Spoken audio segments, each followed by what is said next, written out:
Okay, good morning everyone and welcome to our second meeting of the Welfare Reform Committee in 2013. Can I start, as I'm required to do, by asking everyone to please switch off mobile phones or electronic devices so that we don't get any disturbances. It doesn't bother me personally, but I think conveners are required to ask for that. But we go straight to our agenda item 1, which is evidence from advice agencies. They're here this morning to talk about the impact of welfare reforms on the advice agencies. Members will have seen the written information provided by a number of the witnesses and a briefing note from SPICE about the position regarding funding for advice agencies in the UK and devolved legislatures. We also have hard copies of the information provided to us yesterday with the Scottish Government's funding announcement. So can I invite the invited guests this morning to introduce themselves, give us an introduction. I don't know if you've agreed amongst yourselves how you're going to do that, but I'll leave it to you. If you all want to make an opening comment, feel free. But if you've agreed amongst yourselves, I'll let you take the lead on that. So I'll open it up to whoever wants to kick off. Is there anyone? Will we just work our way around? Sarah Flavelle from Gordon Rural Action. It's advice service we provide across Aberdeenshire. Pretty much the same as Citizens Advice, but independent. I'm Muriel Mowat. I'm from the Scottish Independent Advocacy Alliance. We're the membership body for advocacy organisations across Scotland. Hi, I'm Margaret Lynch and I'm from Citizens Advice Scotland. I'm Jane Smith. I'm from Rights Advice Scotland, which is an organisation for local authority welfare rights advisors. I'm John Dickey from the Child Poverty Action Group in Scotland. There's two aspects to our work, I suppose. One is about raising awareness and promoting policies to bring about the prevention and eradication of child poverty. And the other side of it is about providing second-tier benefits and tax credits, advice, information and training to frontline services that are providing advice to families across Scotland. So unlike the other agencies, we're not providing advice directly to families. We are providing support, training, advice, information to those whom families are turning to for advice and information. Jane, if you want to make opening comments about the situation to give us an overview of where you see it coming from. Margaret, I see you nodding. Do you want to kick off? Yeah, sure. Chair, thanks. I just want to, I think it maybe be helpful to spend a couple of minutes talking about the impact of welfare changes in Bureau.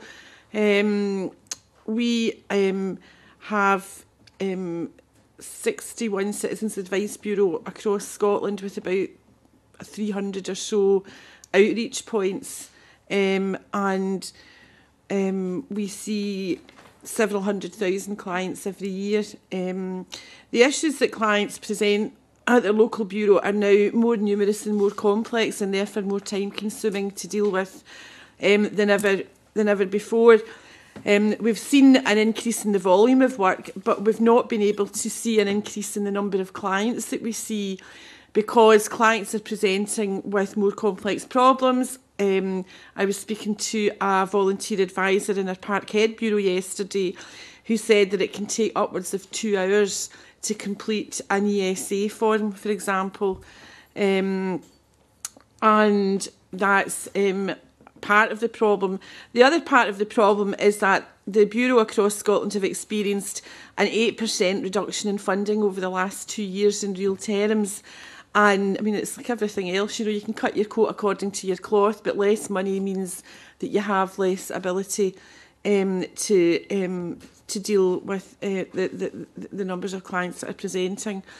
Benefit cuts, the recession, welfare changes, and I think administrative problems that are being experienced by the DWP are all really contributing to a kind of perfect storm as far as we're concerned in terms of just the amount of demand for the services that the CAB are providing. And we're currently dealing on average with 780 new benefits cases alone every working day, which you know is an increase. In November 2012, we experienced a 20% increase in housing benefit issues, or if you compare it to the November of the previous year, and we would attribute that directly to welfare reform.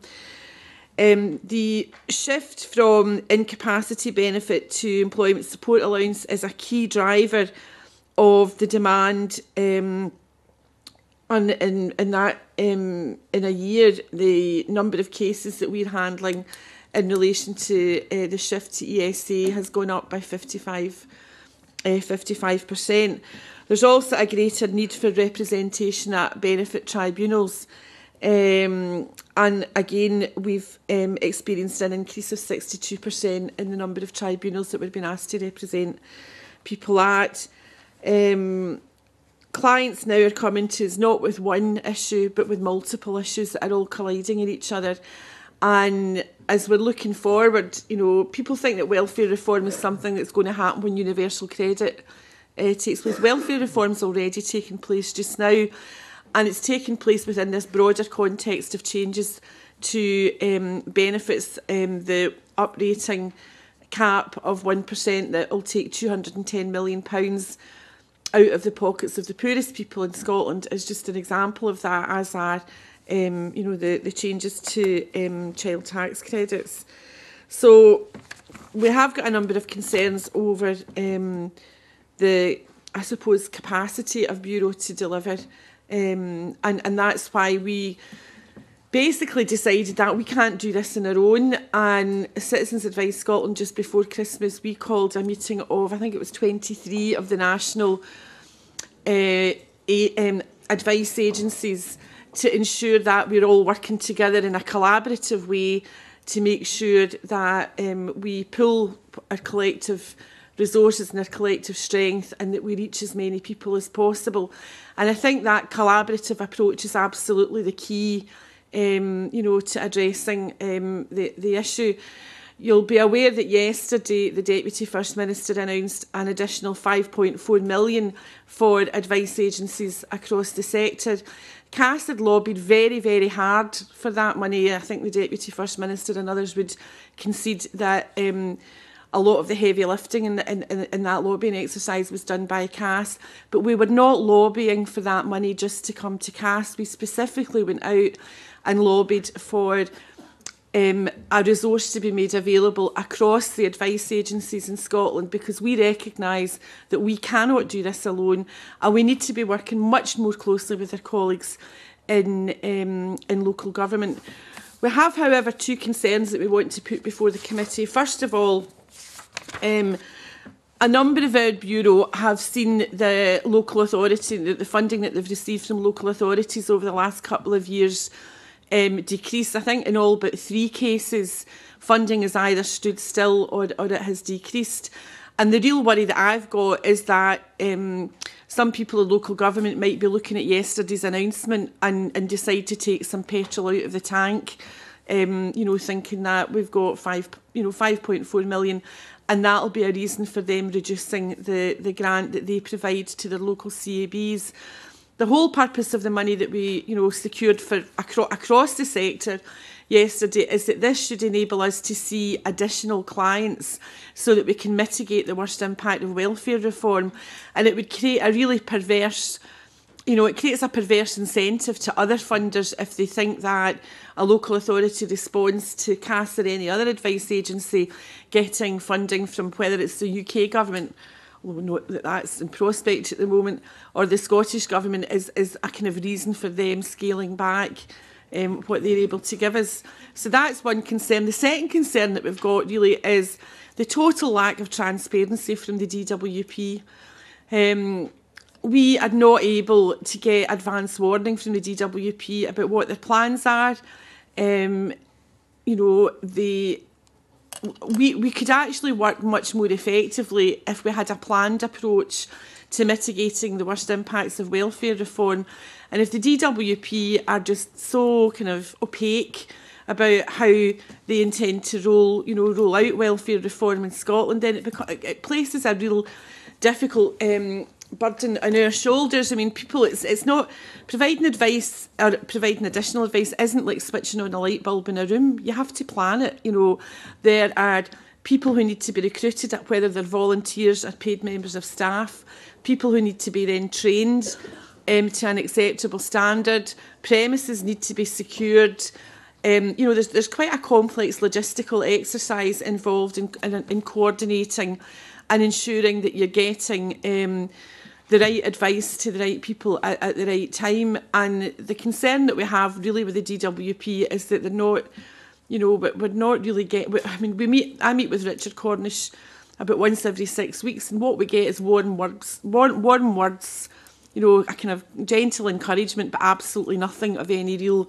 concrete value to us. And I think that we need some help, probably from you guys, to you know, apply a bit of pressure there. The other issue, just lastly, in relation to the funding that has been announced by the Scottish Government, which we're very, very grateful for.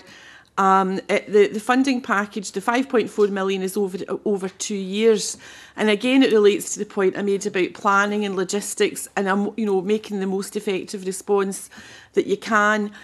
It would be really helpful if 2-year funding packages could be agreed, because then you can plan and deploy you know, your resources much more effectively than if you're doing it just on a kind of 12-month basis. A 12-month funding base effectively means 9-month implementation period, and if you do that over a 2-year period, you lose 6 months, which is just as inefficient from anybody else, you know, from in anybody's view.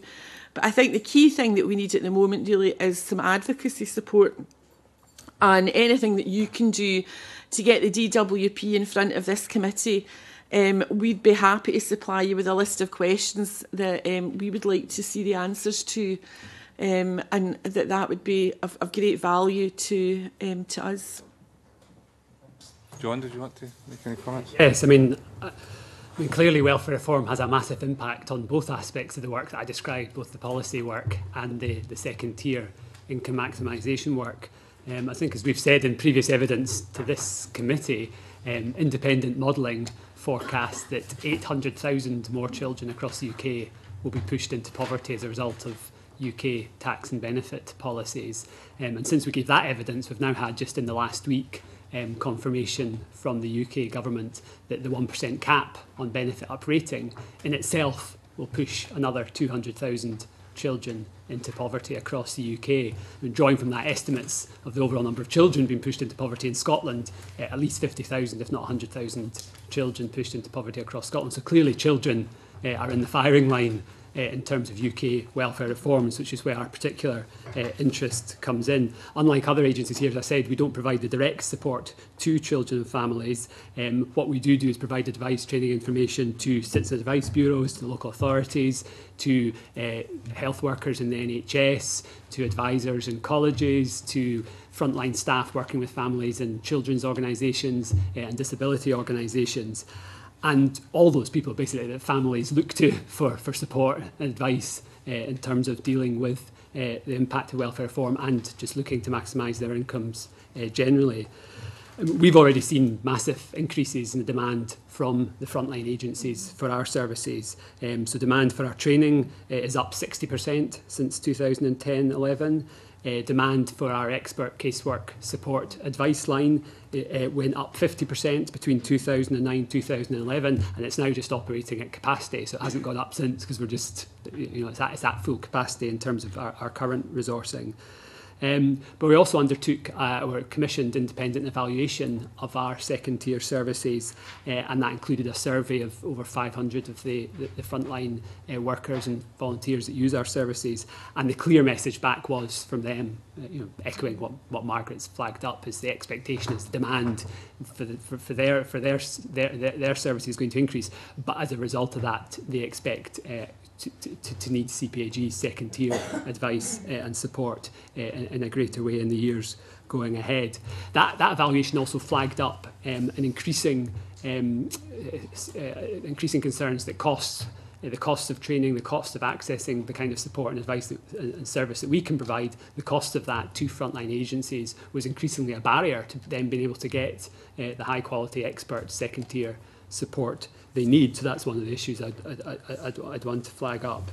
I mean, in responding to this demand, we're obviously developing a whole lot of new resources, new training, new information resources, published a new guide to universal credit, developing new training formats, trying to make sure that what what we can bring to the table reaches as many of those frontline agencies as possible. And crucially, again echoing Margaret, working in partnership to find ways, working with both at national level and at local level, ways of removing those cost barriers so that frontline agencies can access the kind of services that we provide. But I suppose I just want to say that, to finish up by saying that the kind of the impact and success of the second tier work that we provide rests on having a well-resourced network of advice agencies across Scotland. Without that, what we do doesn't make sense. That needs to be resourced at local level. So again, very much welcome the additional resourcing being announced at national level, but absolutely urge that isn't used at local level to replace funding that already needs to be prioritised and isn't being prioritised enough in terms of supporting frontline advice provision. Jane, you want to add something? I would like to echo what everyone else has said, but also refer the committee to the letter from Macmillan, which has been agreed with by ourselves and various other people. It would sum up the point we particularly want to make, which is most advice services are already working to full capacity, and the changes ahead will bring additional pressures. That couldn't put it better, to be honest. That, and we'd be wanting to stress the need for one-to-one expert and advice and support from people on an independent basis, because I think the points have been made by everybody. We have all across the sector been looking at greater efficiency because of the pressures that are on us. The one small benefit is we all work together that much better to provide a service. But at the end of the day, no matter how efficient you are, no matter how good your triage processes are, you still require to spend time one-to-one advising and supporting people in difficulties. So there would be that. There would be, I think, also a point particularly can be made from local authorities, although others will have experienced it too.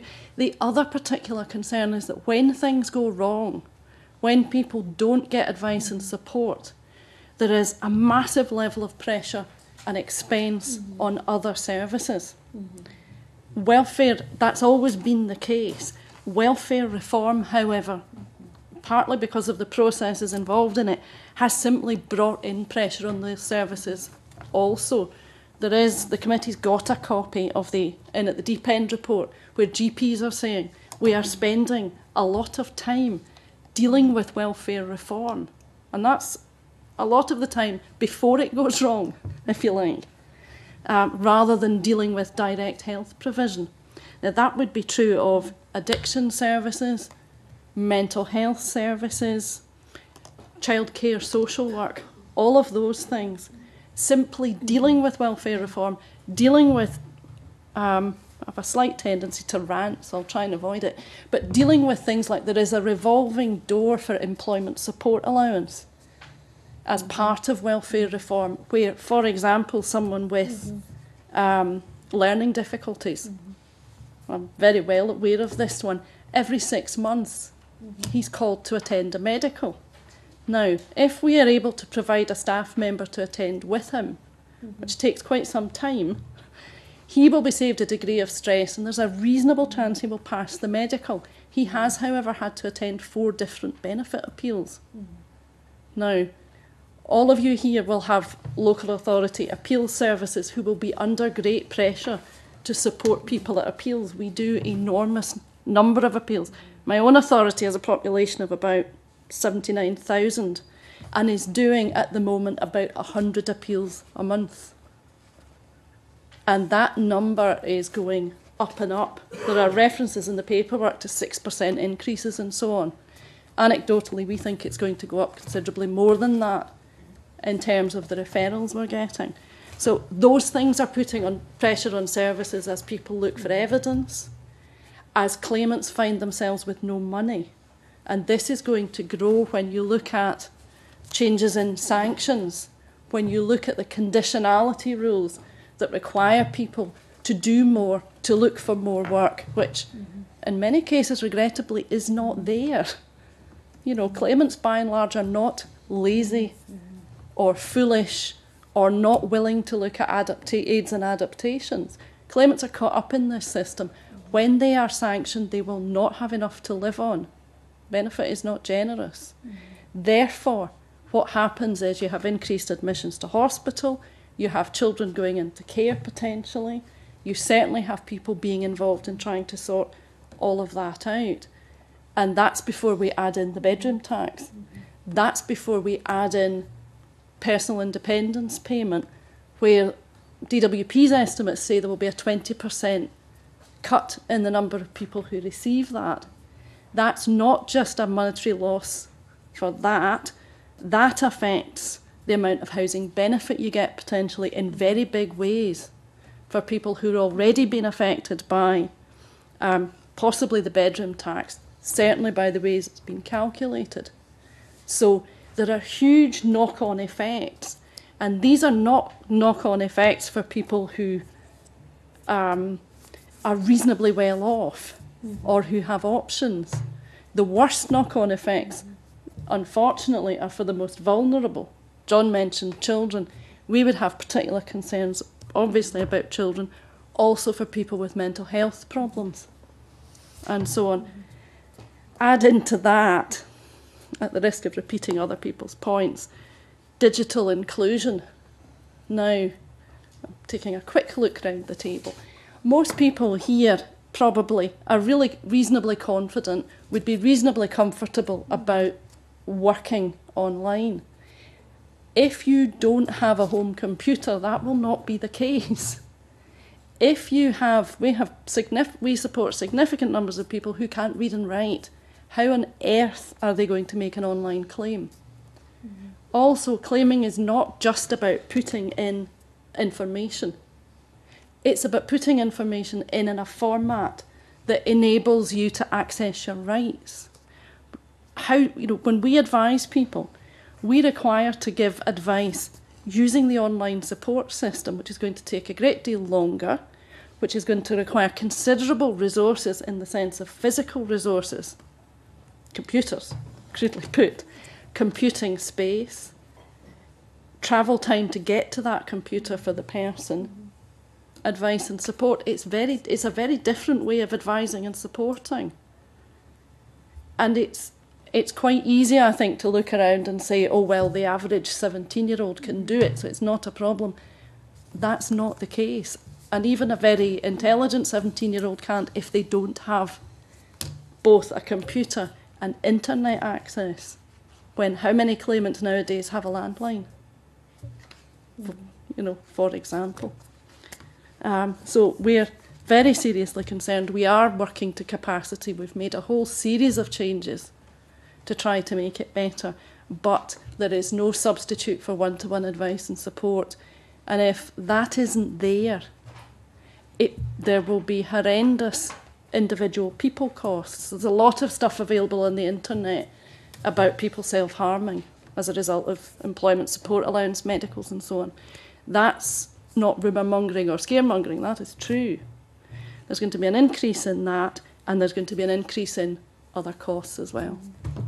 Okay. Any other comments before we go to questions? Yep, Sarah? Mike, obviously I'm talking from a ground level. I deal with the public every day, see the people coming in and out of the advice centre, and I think that there will be a lot of effects the Welfare Reform Act is going to have on our advisors, clients, the whole organisation and other organisations, some of which, the Scottish Government has already, more than amply addressed in their analysis documents of October and December last year. Some of the specific things, as Jane has said, the bedroom tax, I think, is going to be one of the biggest things that we're going to have to deal with.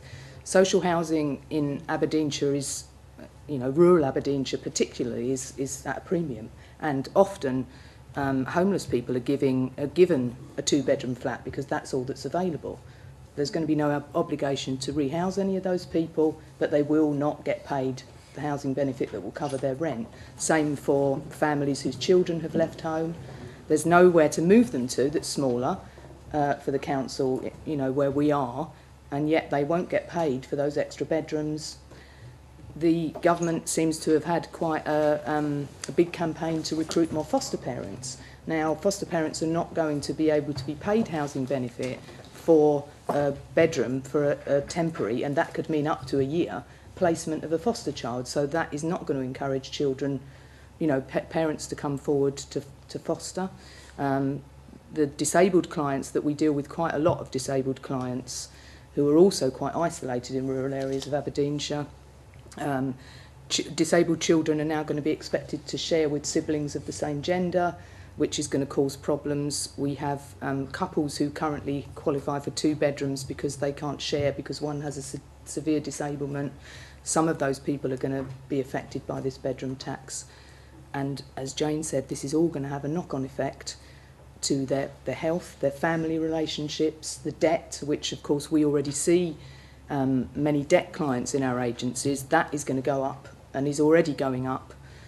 And the way that I think that's going to affect local authorities is that people are not going to be able to pay their rent, and therefore there will be an increase in evictions, an increase in appeals against evictions, for which we represent and many of the other organisations do.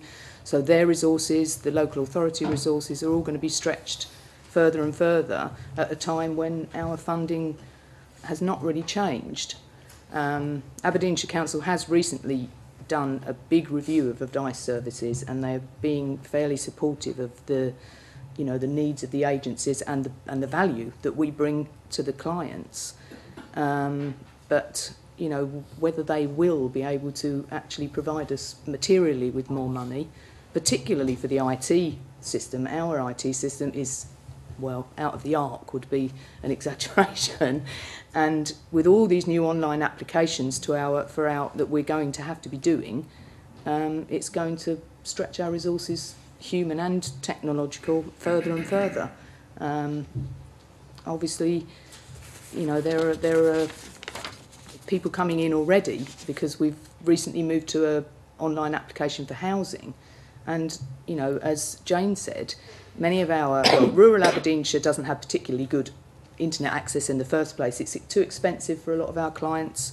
They don't have landlines, so they would have to use their mobile phones to kind of connect to the internet, which is too expensive for them. So they come in to us, and an application could typically take up to an hour. The universal credit applications, I believe, as we haven't seen them yet, could take even longer, which is time our advisors are going to be spending sitting in with these people. So I just think that on a personal level, dealing with the public every day, it really is going to affect us a lot, and our resources are not getting any larger. Thank you. Yeah. I should say we're kind of coming from a slightly different angle. Advocacy organisations will not provide advice, but might refer people on to advice-giving agencies. We have around 50 member organisations across Scotland, and they've been reporting substantial increases in referrals, specifically in relation to aspects of welfare reform.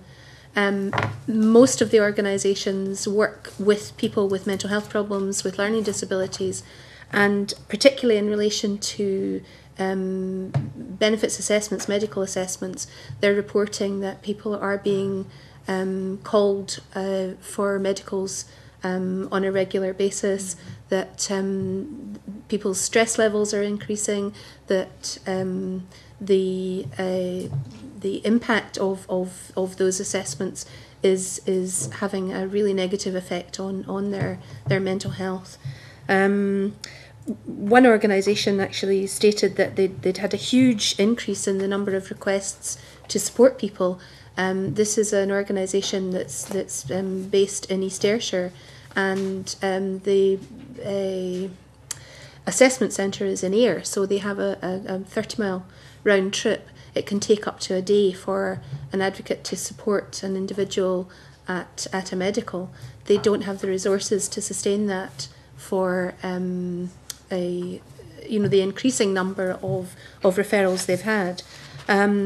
also, in terms of the housing benefit and the impact that that's having, the more and more people are referring themselves to advocacy organisations, and what organisations are finding is as letters are going out informing people of the changes to housing benefit, they're suddenly being overwhelmed with new referrals, but also with people with whom they have been working coming up with additional issues. And I did include in the written submission sort of case study around an individual who has a learning disability and mental health problems, who has access to his son. He's separated from his partner 3 days a week, but he has been told that he can't have a benefit for 2 bedrooms. And so what he has ended up doing is taking a 1-bedroom tenancy, so that when his son comes, he'll be sleeping in the sitting room so that his son can have a bedroom. The impact on organisations that are reporting to us is that where before, the organisations will have different access criteria depending on their service level agreements, but they often will do their very, very best to be creative in how they approach a referral to make sure that a person will fit their criteria, but increasingly they're not able to do that. That they're having to turn people away, that they have waiting lists, and that they are referring more and more and more people on to the already stretched CABs and other advice agencies. We'll go to questions now if members are happy with that. Alex, you indicated you wanted to come in earlier. Yes, I wanted to go onto the subject of yesterday's announcement, and it is very welcome that there is money being allocated to advice agencies. However, I see yesterday's announcement as simply a very clever re-announcement of money that was already announced, the Scottish element of money that was announced by George Osborne last year. And I don't see that there's any additional money at the moment. One of the problems I foresee is that the money allocated in the UK basis was specifically to advice services, whereas the announcement of the re-announcement of the Scottish element yesterday was for the broader objective of mitigation. Are you convinced that the Scottish element of the money being administered by the Scottish Government is going to go to advice services, or do you believe there's a danger that it may be used for other purposes too? My understanding is that yesterday's announcement, the 3.4 million of that refers to the 2-year Barnett consequentials, and that the Scottish Government found an additional 2 million to top that up. But I mean, I'm not an economist working for the Scottish Government, and my accountancy skills are somewhat threadbare. I think that's something that maybe you want to look into. Certainly, the indication that we were given is that the 5.4 million will be available to frontline advice agencies for the purposes of mitigating the impact of welfare reform. And that's because there is a recognition by the Scottish Government that when, for example, when somebody goes to a Citizens Advice Bureau, very often the resulting client financial gain can be quite substantial, and that will put money back into their pocket. We commissioned the Fraser of Allender Institute to look at the impact that advice that we provide has on the Scottish economy, but also in relation to how much money it puts back into people's pockets. And last year, there was £140 million achieved in client financial gain, which is quite substantial. But beyond that, the total benefit to the common good in Scotland was £166 million, which takes account of some of the issues that Jane raised in relation to money being saved by services because the people didn't have to go to the doctors because they weren't, their stress and the stress was alleviated. So when the government talks about the mitigation of welfare reform, is the role of advice agencies and what we're able to do to ensure that people get what they're fully entitled to, and make sure that the client financial gain is such that the worst impact of welfare reform is held at bay. On the subject of the total, I certainly agree that 3.4 million of the total announced yesterday comes from the Barnett consequences of announcements in the autumn statement, but I also confidently believe I can trace another 1.7 million of that back to announcements that were made on the 21st of November 2011. And I'm confident, therefore, that the money is in fact almost entirely Barnett consequentials. The reason why I raise this subject is that in addition to this resource, a proportion of which comes to Scotland, efforts south of the border have now secured match funding. So the amount of money being spent south of the border will be double the amount allocated. And that money will be administered, additional match funding will be administered through the Big Lottery Fund. I wondered if organisations in Scotland had been in any form of negotiation with the Scottish Government in an attempt to ensure that match funding is achieved in Scotland, and that 5.4 million, which was discussed yesterday, can actually become 10.8. Have to ask the Big Lottery. We've certainly had discussions with the Big Lottery and are having ongoing discussions with the Big Lottery in the hope that they will agree to do what the Big Lottery has done down south. But to date, there hasn't been an announcement, and nor is there any indication, as far as I'm aware, that that'll happen. But if, again, like if you wanted to help us, maybe a wee invitation to the Big Lottery to come to the table here and explain why they're not doing in Scotland what they're doing down south might have a welcome result. And if, I've just asked to draft a letter to that effect, Margaret. I am aware that the government itself in London was significantly involved in the negotiations that achieved that objective. Have you had any discussions with the Scottish Government in order to achieve support for that?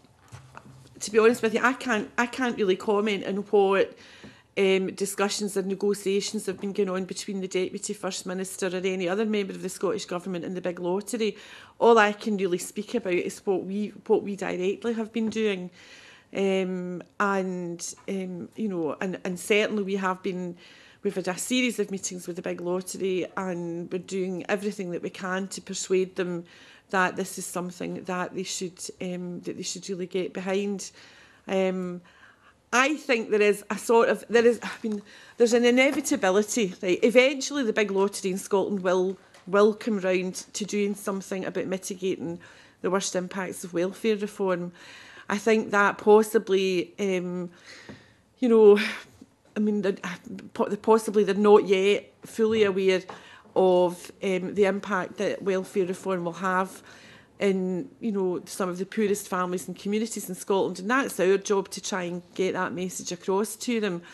But as of just now, it's not a message that, as far as I'm aware, they have reached a conclusion on. I do know that it is something they are actively considering, but You mentioned earlier that Citizens Advice has been talking to the government about the issue of support. I'm concerned that what I'm hearing here is that there are bilateral talks with government and with the Big Lottery Fund, but there's not a triangular arrangement. There's not the three groups aren't working together. I think you'll find that the Citizens Advice Scotland we've consistently argued for improved levels of coordination between the Scottish Government, ourselves, SCVO, COSLA and the Scottish Federation of Housing Associations. And in fact, we have been given the go-ahead by the Scottish Government, by the Deputy First Minister, to go ahead and convene if you like, a coordination group at that level. Part of the problem with welfare reform is there isn't a single organisation, public sector or private, public or voluntary sector organisation in Scotland that, outside of maybe environmental organisations that couldn't claim that, that welfare reform is going to have a direct impact on their work. So part of the problem that you've got when you're trying to achieve a level of coordination is to get a small enough group, that can actually meaningfully work together and then use that group to reach out to a broader set of stakeholders. And that's absolutely, the course that we're pursuing. Can I just ask Margaret one question? I know you've been getting the questions directed at you, but these relate specifically to CAS. In the announcement yesterday from the Cabinet Secretary in a letter to myself announcing the funding, she makes reference to a fund of £300,000 which would be administered through the Scottish Legal Aid Board. Are you aware of that? And is that normal practice? What is that £300,000 for? I think I think I might be in possession of different. I can tell you the indication that I've been given, but I don't. But this isn't yet. How much of this is yet sewn down, I don't know. First of all, there was £300,000 was to be made immediately available to advice agencies, and that has to be. I think that's to be spent by the 31st of March. To increase the number of hours of advice provision. Now, I don't think that was to be administered by SLAB. And then the remaining monies were to be. I think there was a fund that was to be administered by SLAB that any advice organisation in Scotland could apply for. And in fact, that isn't a model that's happened before. I know that CABs routinely apply to the Scottish Legal Aid Board, for example, for I think there was some credit crunch money that was available to the Scottish Legal Aid Board to mitigate the worst impact of the credit crunch. And I know that a number of our CABs managed to get funding for in-court advisors to help. I think the idea there was that it was in-court advisors to help people who were under threat of having their house, of losing their home. So as far as I'm aware, although I'm not, I think that might be the model there. And then beyond that, I think there is the intention of having a separate fund of money that the Scottish Government will decide how that is disbursed over a 2-year period. And I think there is clearly, there's a keen anticipation on behalf of CAS that we will hopefully secure a significant amount of that money. Sarah? Yeah, we've just secured a grant from the Scottish Legal Aid Board of about £260,000 over the next 3 years to provide, as Margaret said, in-court advisors. We've been able to take on 2 new advisors, admin. They've provided some IT equipment for that specific side, generally within money advice. So it's people facing evictions and repossessions and things like that, and they are being very supportive of us. But it was something that I guess we were a bit in competition with Citizens Advice, because I think in Aberdeenshire they also applied for it, but because Gordon Rural Action tends to provide quite a lot of the money advice in our area, they gave the money to us. So they've been very good. That's fine. It helps to clarify, what the announcement, some of the detail behind the announcement. Thank you, Convener, and I certainly welcome yesterday's news. I know that organisations have lobbied very hard, and I'm glad to see that there's been a pretty good outcome. Convener, again, I'm afraid I'm going to pick on Margaret to begin with, round about the 2-year funding package, and you said it would be much easier to deal with things if you knew how much we're getting over a 2-year period, and I'm sure that's something that the committee will take cognizance of. But in terms of planning itself, you talked about the lack of transparency from the DWP, and that must affect your organisation and the others too. Can I ask, round about your planning for the next few years, that lack of transparency, how is that holding you back? Yeah. Well, for example, if we, I mean, the changes that are being experienced at the moment are, are big enough and stressful enough, and we're struggling to cope with. We are struggling to cope with them for sure. The change that we really fear, and fear, is, I mean, I use the word advisedly, is the move to universal credit and the payments. And what I really need from the DWP is an idea of how that's going to be rolled out in Scotland. Now, I know, for example, that in England and Wales, the DWP have been sitting with our colleagues in CTA. They've shared their risks and issues register with our colleagues in CTA, which has been a really, really helpful tool, my colleagues tell me, in enabling them putting in place their own planning. They know what issues are likely, the DWP have identified as being problematic, and they can factor that in, if you like, to the service provision that they're planning for. But just at a practical level, I mean, it's kind of, some of this is kind of quite high level, some of it's kind of dead practical, which is if we knew when letters were going out, if we knew what the letters said, and this applies to local authorities as well as to the DWP. I mean, what happens typically is that people will get a letter, for example, about the bedroom tax. They'll go into free fall and we'll have a queue as long as your arm at the local CAB. Well, if we knew, when the letters were being issued, we knew what the content of the letter was, then we could do two things. We could do a wee bit of preventative action in terms of with the local press saying, look, this is going to be happening, it's not anything to worry about, and here are the various organisations that can help with some frontline advice for you. Here are some numbers that you might want to phone. And equally what we could do is we could wire up during those weeks the number of, you can call in extra volunteers, you can make sure that it's kind of all hands to the pump exercise, whereas at the moment these things tend to take us, we're blindsided because we don't have that information, and I mean, that kind of coordination would surely help the DWP as much as it helps, us. And so I think that that's also that kind of practical level of information sharing is really important. At a strategic level, sharing risks and issues logs, obviously, and it's done. I know that down south they do it on a completely confidential basis, and there's an assurance given by my colleagues in CTA that they will not disclose to anybody the content of the risks and issues log, but the fact that they have access to it helps them significantly in the planning process. Can I ask, Convener, why that hasn't happened here in Scotland?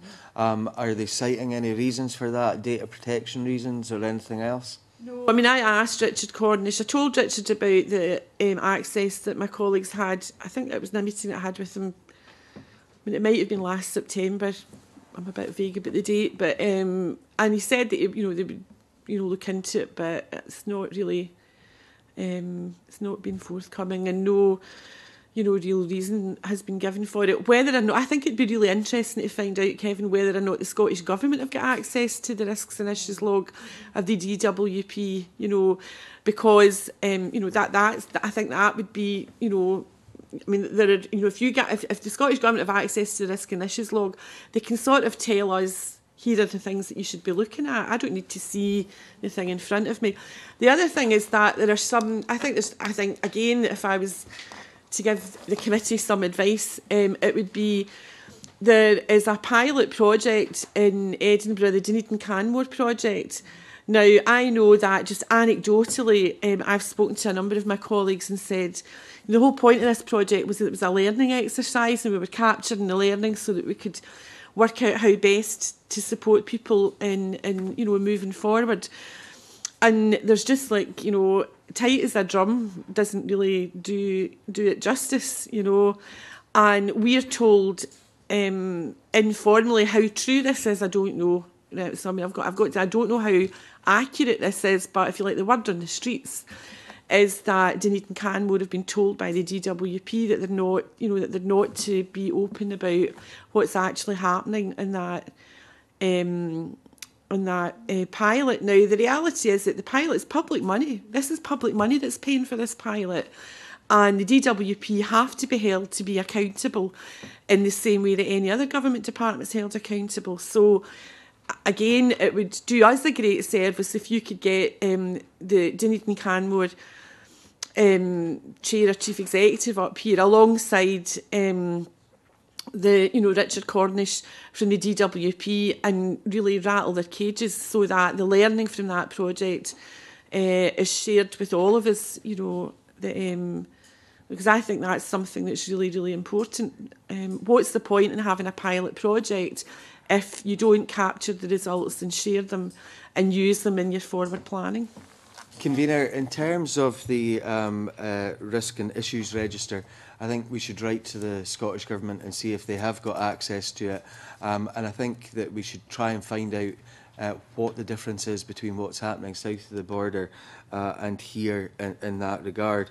I've got a funny feeling that we'll probably find out that the Scottish Government doesn't have access to it either, because it seems that there's not that level of openness and transparency.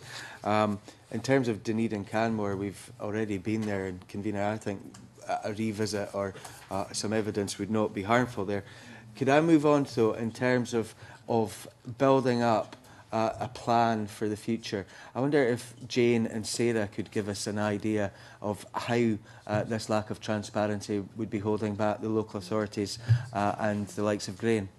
I think one of the things that we've been thinking about doing for some of our clients is providing more budgeting training, because of the fact that they're all going to be expected now to go from a 2 weekly payment to a monthly payment.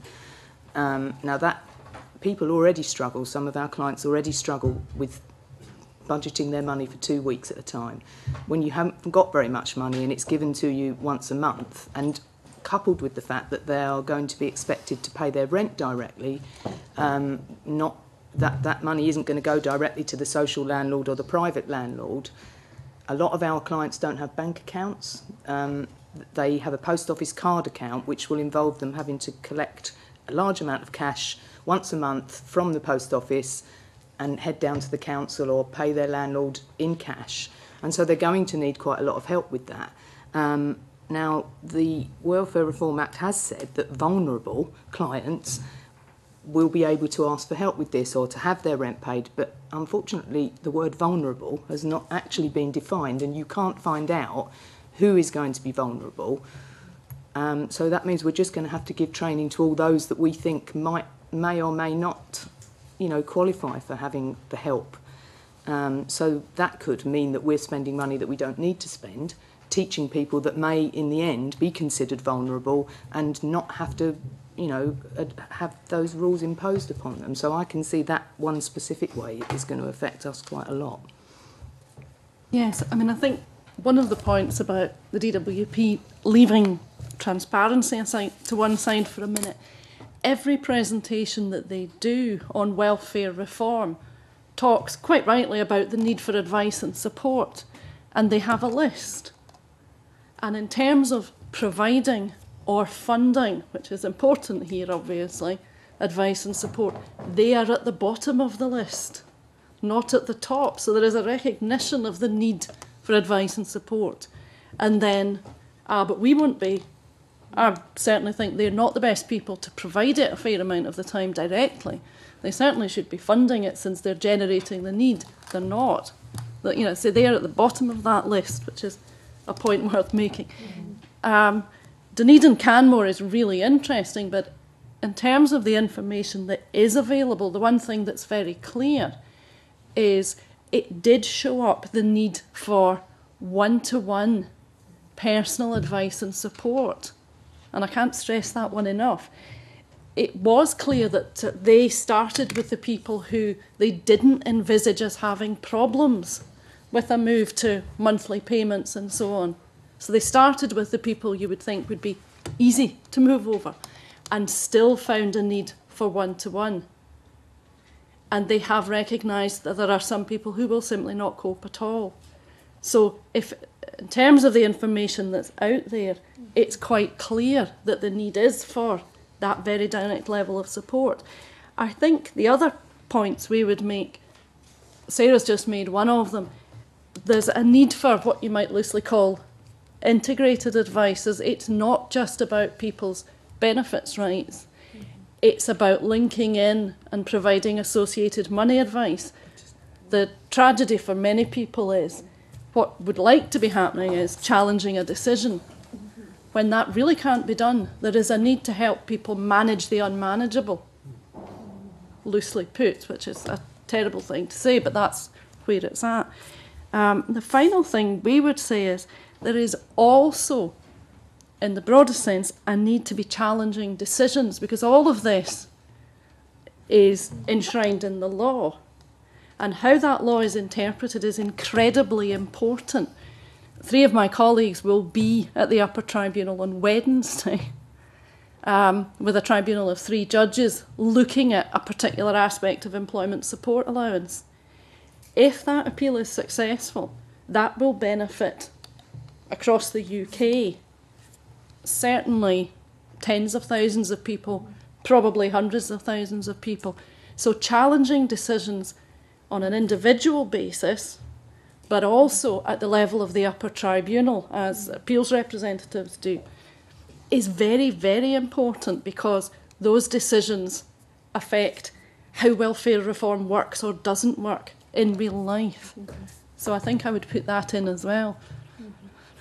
Convener, a question for Muriel round about the advocacy side of all of this, and Muriel said that in some cases overwhelmed with housing benefit cases at this moment. We're aware that there are different levels of support for advocacy in various areas of the country. In these circumstances, how are those areas where advocacy is quite poorly funded going to cope with this additional burden? And maybe you could give us an indication of the areas where you think that there is not enough investment in advocacy. I think for those areas that there's not enough investment, I don't know that advocacy organisations are going to cope. As I said, organisations increasingly are reporting that they're having to stick really stringently to their access criteria. So that might be that if somebody has mental health problem, learning disability, then they can access advocacy support. But if they don't have, say, a diagnosed mental health problem, then they can't access advocacy support.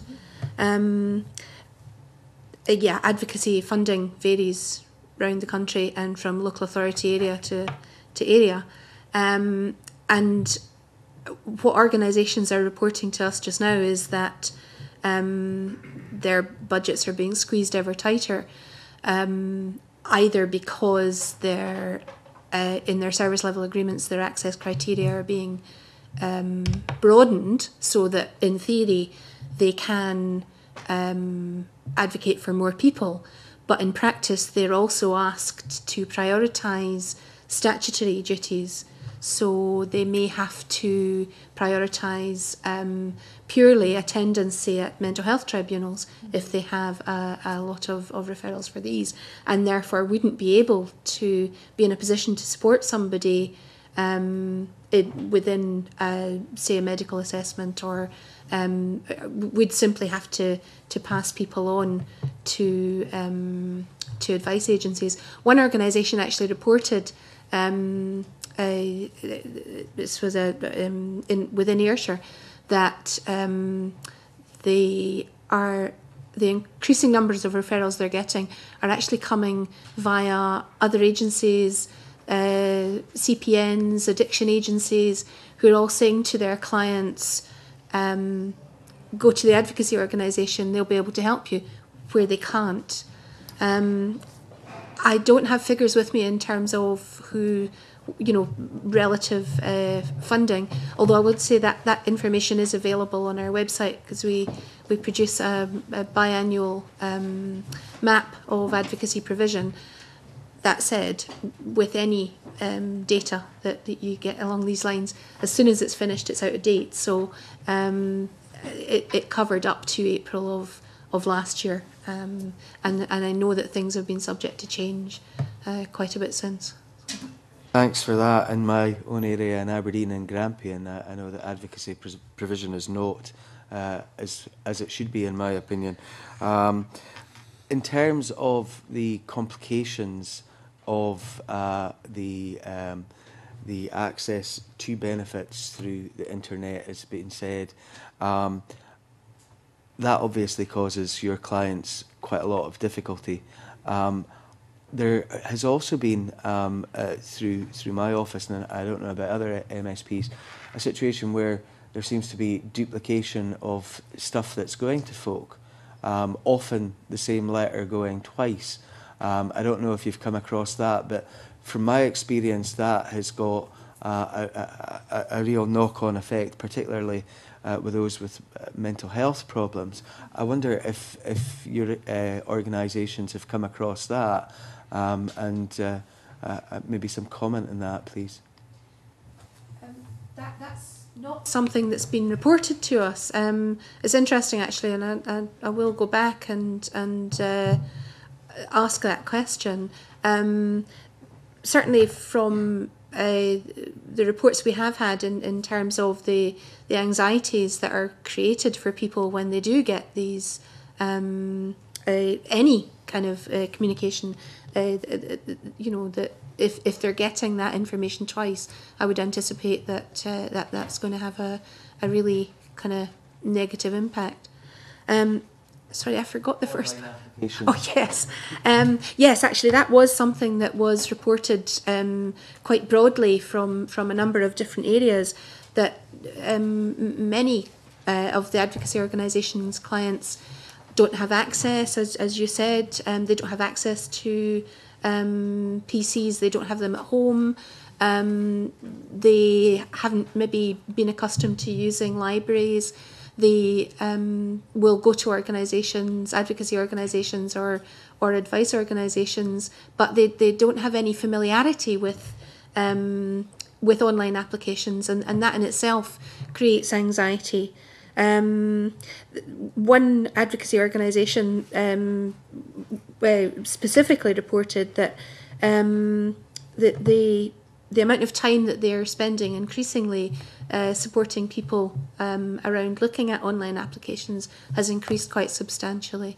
So it is a major issue that there's no flexibility in terms of how this might be approached. It's creating more problems. Thank you, convener.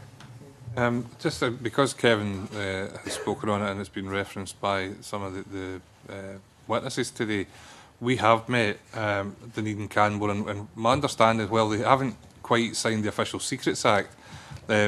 Being part of the pilot scheme is shrouded in secrecy, and they're obliged to retain the information.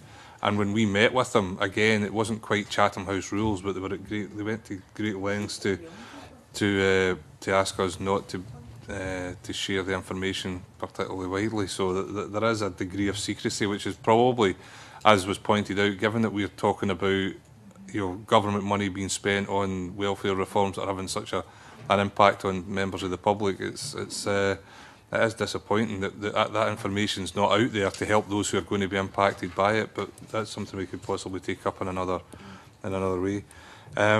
Annabelle.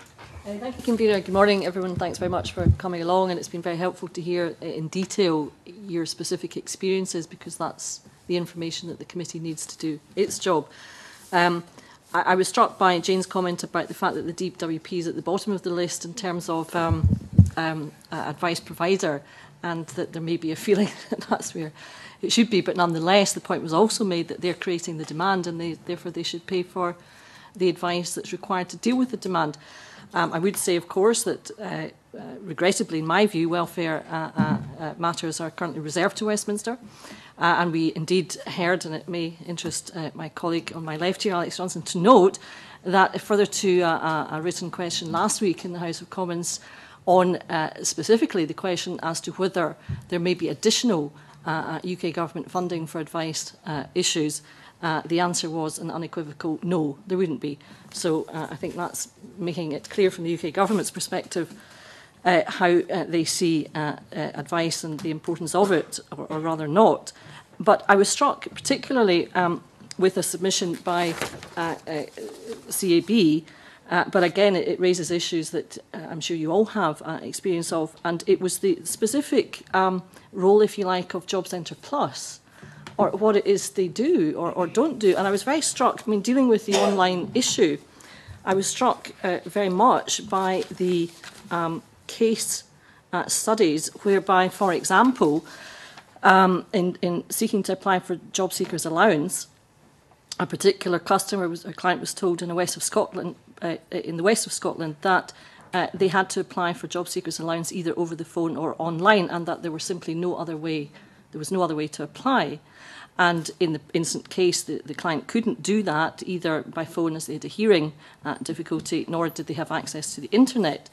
And in fact, of course, a paper application could be made, but that wasn't the advice that was forthcoming from the Job Seeker Allowance, from the Job Centre Plus, which I think is very worrying indeed. Another example was given whereby, again, it was an application for Job Seekers Allowance, and the client was handed a card advising her to go online to complete a claim form. The client advised the Job Centre staff that she didn't have a computer or a phone. Again, the Job Centre staff in the east of Scotland this time advised this individual that that was the only way to make a claim. And, of course, then it transpired, of course, that that wasn't the only way to make a claim. And, I mean, of course, that's already an issue that's very important and has a huge knock-on effect on the services, excellent services provided by you all. But, of course, as we move to the next stage, where online application is absolutely the norm with a few exceptions, how is that going to work? How is anybody going to be told of the exceptions? They're not even told at the moment of these exceptions. Another issue, of course, was the issue of the helplines and the tremendous difficulty in getting through to these helplines, apparently provided by the UK government for UK reserve services, where, you know, waits of up to 40 minutes. Another example given, an advisor called the, in this case, Crisis Loan Helpline at 10:45 and received an answer at 12:05. The HMRC advisor would not allow the Citizens Advice Bureau in this instance to speak on behalf of the client, and that was despite answering a number of security questions that could have indicated that they had a mandate to deal, and that the call was then terminated by the HMRC employee without any warning. So again, this is a reserve service. This is, you know, reserved to the UK government.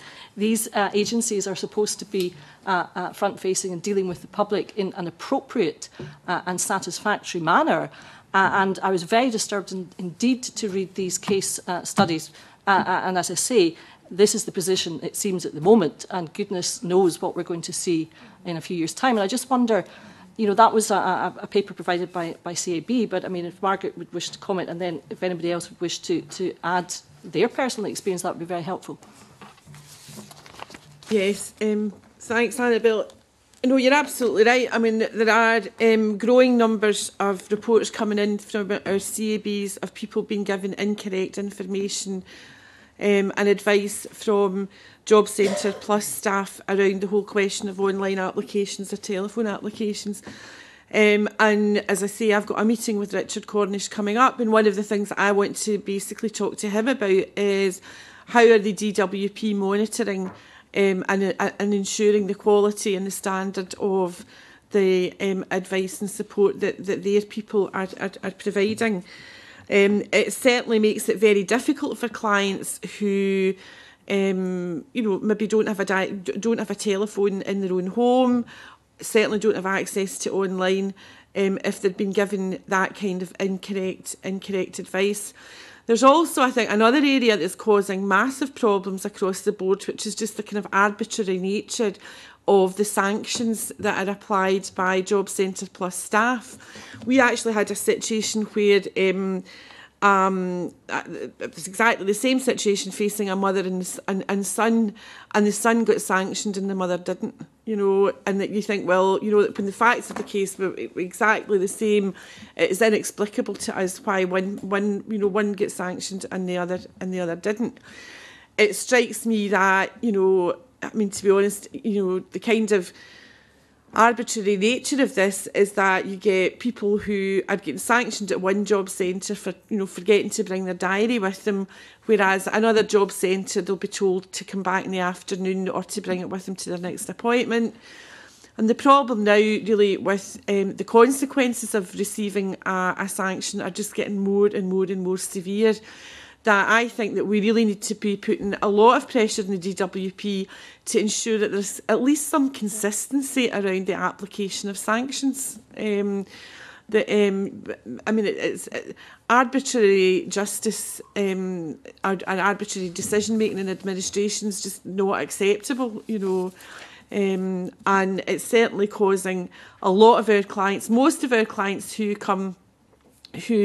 we refer for a food parcel who are in extreme destitution, are clients who have really fallen foul of this arbitrary, you know, sanctioning regime.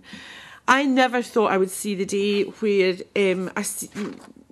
we are now putting in place services to support our advisors, because they're reporting to us that the stress that they're experiencing as a result of dealing with people who are in destitution and in deep distress is more than they can cope with. Now, it's one thing having to cope with stress if you're paid to do it, but our people are volunteers.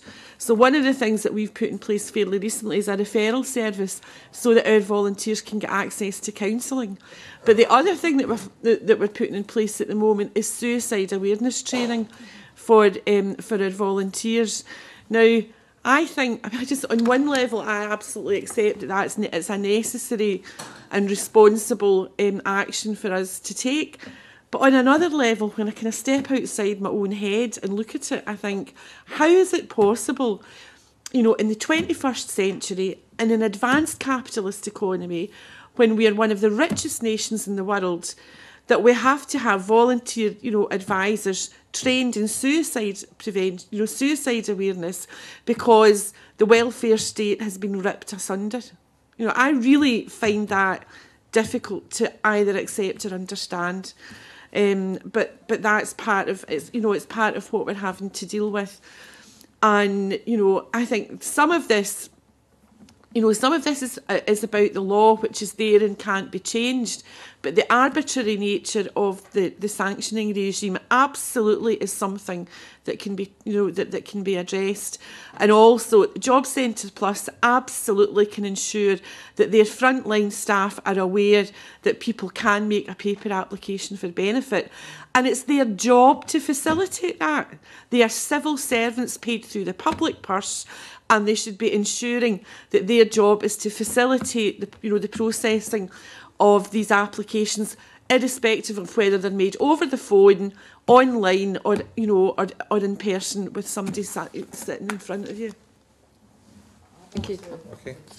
Address specific examples you asked for. I mean, first of all, most of the numbers, I mean, there are 1 or 2 0800 numbers, as you know, but most of the numbers we have to call for the DWP are 0845 numbers. Now, I work 10 hours a week as an advisor, and I would estimate that I spend at least 4 hours listening to the music on one of those 0845 numbers. They charge a 13p connection charge, 8 pence a minute, so then you add the 40 minutes that you're spending making the application over the phone with the client sitting there, always supposing that the client knows that I'm there to help them do that. If they had to use their own phone, a mobile phone, more, because we're talking about landline charges, most of our clients have to sign on by post, because the two job centres, one in Aberdeen and one in Buckie, are 60 miles apart. To get from Huntly, where I work most of the time, to Buckie, there are 2 buses. It costs £15 return. If the job centre has to get somebody to go there, they have to pay those expenses. So, you know, and then, as you say, you get through to them and they will tell you, well, you've got to do it on the phone or you've got to do it online. We've been told that many times. And only because I know that you can do it on paper could I insist, no, I want you to send me a paper copy. It happens all the time. So I'm wasting quite a lot of my time. All right, I don't get paid, as Margaret said, but 4 hours that I could be helping somebody else, that I'm sitting there listening to the Four Seasons over and over again, which I hear in my sleep. No, I just can't believe that there isn't a better way of doing it. And the online application is going to be the same. A lot of our clients don't have computers, as we've said. They wouldn't know how to use them. Frightened of them, some of them. And the cost of you know, being connected to the internet is not something that's a priority for somebody living on £71 a week. So, Before the others come in, just one other thing I noted in that respect was that in so it's a Central Scotland CAB report, so presumably Central Scotland Job Centre Plus office, and one issue that was raised was that an appointment apparently was required to use the computers in the Job Centre Plus to search for jobs. I don't know, therefore, is there a waiting list to use a computer in a Job Centre Plus, which actually is, you know, paid for by the taxpayer, to provide the assistance to people seeking to find a job? I don't know, it's all a bit Kafkaesque to me, really. Yeah, I can comment on the computers. By and large, there will be one or maybe two available in any given Job Centre Plus office for claimants. So when you consider the number of claimants in an area served by a local job centre, because they have cut down the numbers of local offices, that will be why there's an appointment system. There's, you know, one computer is slightly better than none, but isn't really going anywhere. I mean, I think anyone who does face-to-face advice will echo Sarah's point about the telephones. It's utterly horrendous. You're promised, there's a very long wait to get through. The security questions are such that on occasion they are failed by claimants. And that's not because claimants are stupid. That's because they're difficult. There are security questions I might struggle with if they were asked about me on occasion. Sometimes they're okay, sometimes they're not. If you fail the security questions, that's you timed out and you're back with your half an hour wait or whatever. So there's that. I've certainly dealt with somebody whose benefit had been stopped.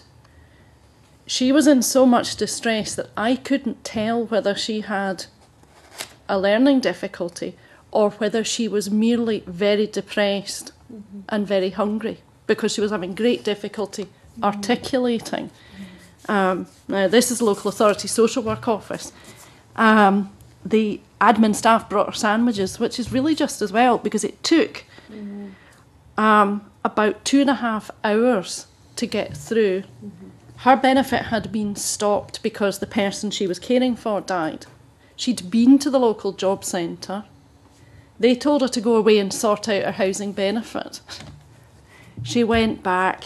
She ended up with us, but it took, as I say, well over 2 hours to get an appropriate benefit, to find out what the problem was, to get an appropriate benefit claim made, and then to access a crisis loan, because it takes at least 2 weeks to get claims processed. But the other thing is, and I know CABs will have exactly the same thing, we get referrals from Job Centre Plus. Our members currently deal with that because people see the personal advisor about whether or not they're fit for work or how fit for work or whatever, and the personal advisor says, you need to go to Welfare Rights or wherever, and get them to write to us because you're in the wrong group.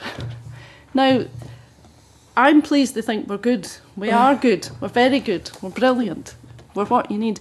But that's ridiculous. If the personal advisor thinks this person shouldn't be sitting there crying or shaking or whatever the situation is, they should be able to deal with it. They're not. Margaret's point about sanctions, the other factor is there is a very, very short turnaround time. Now, we would certainly echo the bit about, there's a definite feeling about randomness here about who gets what sanction and why. And that matters because if you appeal, it'll be 6 months before your appeal is heard, potentially. But in terms of being asked to provide information about, for example, why didn't you turn up? It's because, you know, I was in A&E. You have 3 to 5 days to respond to that.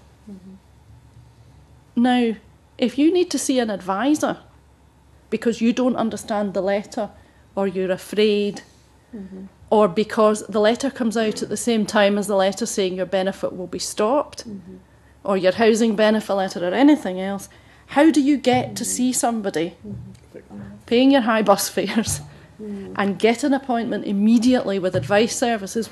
Everyone here around this table will struggle with emergency appointments. That historically wasn't such a big problem, but I'm sure everybody now is effectively is having to build in a system for dealing with emergencies. And where someone has no money, the problem is it's not a quick fix. It takes a long time.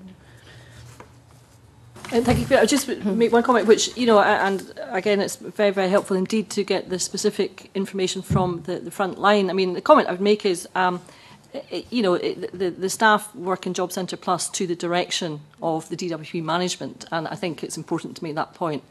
And it's a question of what is the DWP at the higher levels actually asking its Job Centre staff plus staff to do or not to do, as the case may be. And I think that's a very important question, one I would certainly like to pursue, because it seems that the management side of things really is pretty poor, and there's a lot of wastage in the system, even in the way that they're managing their offices, and I think that needs to be looked at. And again, it's regrettably the case still that it is a matter reserved to another government. Thank you, Convener. Okay. Before I come to Ian, John, you wanted to make a comment?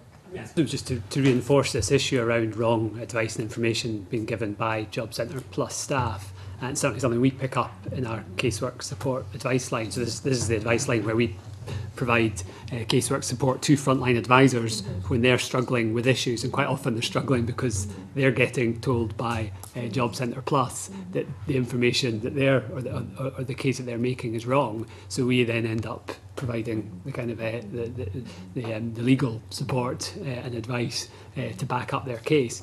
And we do have regular liaison meetings with Job Centre Plus and feedback where there's a kind of pattern of wrong information being given. I suppose the problem with that is too often what we get told is, but that's not, you know, we just get reiterated to us what the actual law is, rather than seeing any action to, or you know, we're certainly not seeing the action to then change how decisions making or how information is being, you know, how frontline staff are providing information. The other thing, just to flag up, I mean, one of the things around the kind of introduction to universal credit and wider welfare reform is an increasing level of discretion around decision making being introduced into the system, and potentially there's some scope there then, I think, for us in Scotland to try and influence the culture of decision making that exists within Job Centre Plus here in Scotland, whether it's through relationships between Scottish Government and Job Centre Plus, between local authorities, and between the third sector organisations that are working at local level in partnership, that we can try and inform and influence and support a culture of decision making that's not just accurate, but is in the interests of the communities that those services are reaching. So I think there's something we can be doing more to try and think about how we might influence that culture of decision making. So I think from the past there is evidence that Job Centre Plus decision making can vary across the country. So I suppose we want to make sure that we vary it in the interests of individuals and communities and families here in Scotland. Thanks, Ian. I mean, the evidence is overwhelming that the pressure on advice agencies is growing and is likely to get worse as further reforms come in. But it's a mixed economy, and I wanted to ask Jane about what's happening in local government welfare advice services. Have local authorities recognising this additional pressure put additional resource into those services, or have they indeed cut them back in line with the financial pressures they face? I think it'd be a mixed picture for a start. Historically, local authorities have been under huge financial pressure. So advice services have suffered, as have everybody else. In the context of welfare reform, however, a number of local authorities have attempted to put additional resources in. So it would be, to be honest, I would need to get back to you on the detail of that, but it's a mixed picture, really. And there have been responses to welfare reform. This is kind of the opposite of a point that Margaret made, and I think it was a legitimate point, but the converse is true as well. Do you think there's any danger that local authorities dealing with their budgets just now and seeing £5.4 million being given to third sector advice agencies might think that's good, we can cut our advice service then? I should certainly hope not. And I think what Scotland shows in particular actually is the need for a mixed economy in terms of advice, because we were laughing before we came in. Historically, there was always a tendency to have, I suppose, what you might call healthy competition, which worked quite well. At the moment, people are under so much pressure that there is cooperation to deal with the crisis going on, and that, I think, would be the pattern across the board. So no, I would certainly hope they don't. I certainly don't think it's a solution. I think people give different types of advice, different levels of advice, all of which is needed. And there is a role for everybody in there. We're not short of work.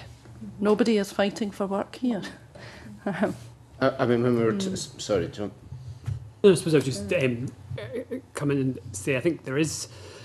We're sort of talking about advice and information specifically in response in terms of welfare reform, but I think there's something to be said for how we better encourage, support and hold local authorities and their partners to account, and different bits of national government, for ensuring that the advice and information services that are critical to agreed Scottish and local government objectives around the child poverty strategy, which a key theme of that is maximising household resources, around the national anti-poverty strategy, achieving our potential, income maximisation, a key theme in that. So these are things that local authorities and national government have already signed up to commit to, and income maximisation, advice and information is a key part of those strategies. What's at the moment maybe missing is a robust kind of mechanism for ensuring that local authorities and others are able to demonstrate how they're ensuring that local decisions about funding are being made that do prioritise advice and information services and other services to ensure families are getting the financial support they're entitled to. And that's kind of, it could be stronger, I think, would be the least to say. And I think there's something about the whole single outcome agreement process, the whole kind of community planning process, that we need to be finding a way of being a bit more robust about ensuring that those decisions are being made at local level.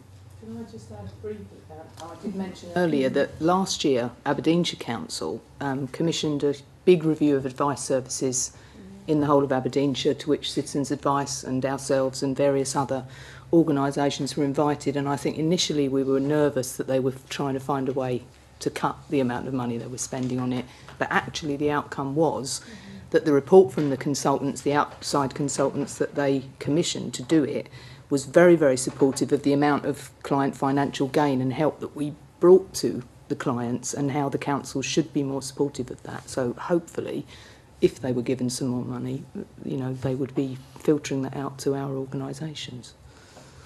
I mean, I think that's absolutely right, and my question was very much along the lines of local authorities should be scrutinised to ensure that they are delivering support for advice services. I suppose the other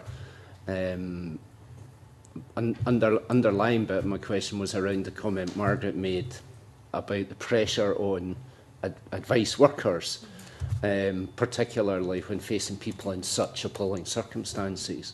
And you said there, Margaret, it's one thing doing that if you're paid to do it, it's another if you're a volunteer.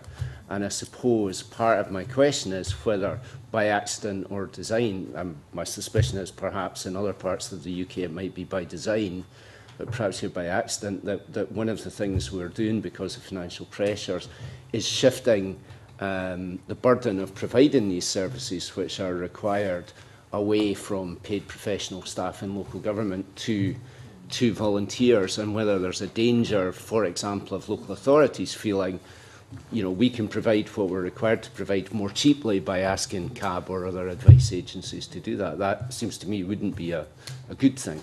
No, I absolutely agree with you. I don't think there's any evidence to suggest that that's happening, to be perfectly honest with you. You know, I haven't seen any evidence to suggest that that's the case. I'd like to respond to just a couple of things that you've said. I think that there is an area for improvement here, you know, that has not been caught, right? It's been caught in some places, but not generally, right? And there is not enough, you know, if you like, kind of joint planning between, you know, I think Convened a that's meeting of absolutely... 23 agencies, and it struck me that was an awful lot of It is a lot, agencies yeah. to have to pull But I mean, together. I think that there's a key role there for local authorities to provide a bit of leadership that says, let's have, you know, Aberdeen have done it, Glasgow did it, let's have a review of advice services, let's look at where the need lies, and then let's have, if you like, a kind of almost a kind of an advice provision strategy for each local authority area, and that would and use as, you know, as partners and other independent advice agencies, and certainly the, you know, the people who are providing sector as part of that. There's too much competition going on here. There are too many sharp elbows. There's not enough collaboration, and there's not enough thinking about who are we here to serve. Right, we're here to serve the people who are experiencing real pain and are facing, you know, dreadful circumstances. And we should be starting where they are and planning back from that, rather than thinking in institutional terms about, you know, like paid versus unpaid staff, or, you know, in-house, you know, in local authority versus, you know, CAB, or CAB versus independent. It should be about what's the need and how do we best meet that need. And I think that conversation is happening in some places, but it's not happening across the board. It's not knitted into the how we do our job, and it really should be, and not just in relation to advice provision, in relation, you know, to everything else. To give you an example, there was one local authority who I may have named and shamed in a previous event, but I'll not do it again. We all know who I'm talking about, who on the Tuesday announced an additional £750,000 for advice provision to mitigate welfare reform on the Tuesday. And I was at a meeting in the Scottish Government with Stephen Kerr from the guys seconded for the DWP and to look at welfare reform. He says to me, he says, "Did you know anything about that?" And I'm going, it was news to me. I think it's great news, you know, and it's brilliant, and we're absolutely delighted, right? Have we been able to arrive at a situation where we could sit down and talk to them about, if you're deploying that resource, which is an in-house resource, and that's fine, can we talk about what we're doing and what you're doing, and can we put it together in such a way that maximises the benefit for the people in the area, you know, that you represent and we're serving? And that conversation hasn't taken place, you know, and I just don't really, to be honest with you, understand why. I think it's part of it is, that's not how we do things here. You know, now that has to change. That absolutely has to change, and there needs to be a real challenge there on all of us, on maximisation of benefit to the people that we serve, because we are using our resources wisely. And if you think about it, you know, we have a lot of resources that support our advice provision. So, for example, we've got IT resources, we have a website. We make sure that our advice, that we've absolutely up-to-the-minute references for our volunteer advisors to access, to make sure that the advice provision that they're giving is consistent and is accurate. Every local authority in Scotland has to do the same. Now, there's a replication of a resource that's wasteful. You know, just to give you one example where automatically, if we were all using the same information source and maintaining and sustaining that and using a common resource together, we could automatically release resources for frontline advice. So there's low-hanging fruit there to be had. There's a lot of gains to be made, but there needs to be a culture shift towards collaboration, cooperation, and a focus on the people that we're here to serve, rather than the institutions that we're here to protect, to make that shift. I mean, in line with best serving the people who need that support most, I was interested in the figure in the CAB briefing around successful appeals where representation was provided, and it says 61%, and it seems to me that's an area where the kind of support that advisors can give must make a real difference. And I just wondered if you have a comparative figure for successful appeals where claimants are not represented, or maybe that's a difficult figure to get a hold of. I think you need to ask the DWP for that one, to be honest, Ian. One of the things that I think that could be the fruit of better collaboration, because at the moment, you know, we're doing an awful lot of first tier advice, you know, and we're struggling to do that now. Part of what the resource that hopefully we've got from the Scottish Government is that we'll train people in other organisations so that they can provide that frontline advice that will help us to be more efficient, and we can then fire more resources into, if you like, the representation at tribunals, and because that creates the larger client financial gain. So I mean, there are real benefits to be had from collaboration and cooperation, and I think that local authorities are in, because they fund the local CAB, they fund their own in-house services, they're absolutely in the right place to be driving that at a local level. We'll do everything that we can to support that collaborative approach, you know, at a national level. We work really well, you know, with CPAG and a number of other agencies, and it's exactly that kind of collaborative model that that I'd like to foster. Sorry, I think Jane was. I was going to say, it sounded very doom and gloom ridden about collaboration, and I'm not.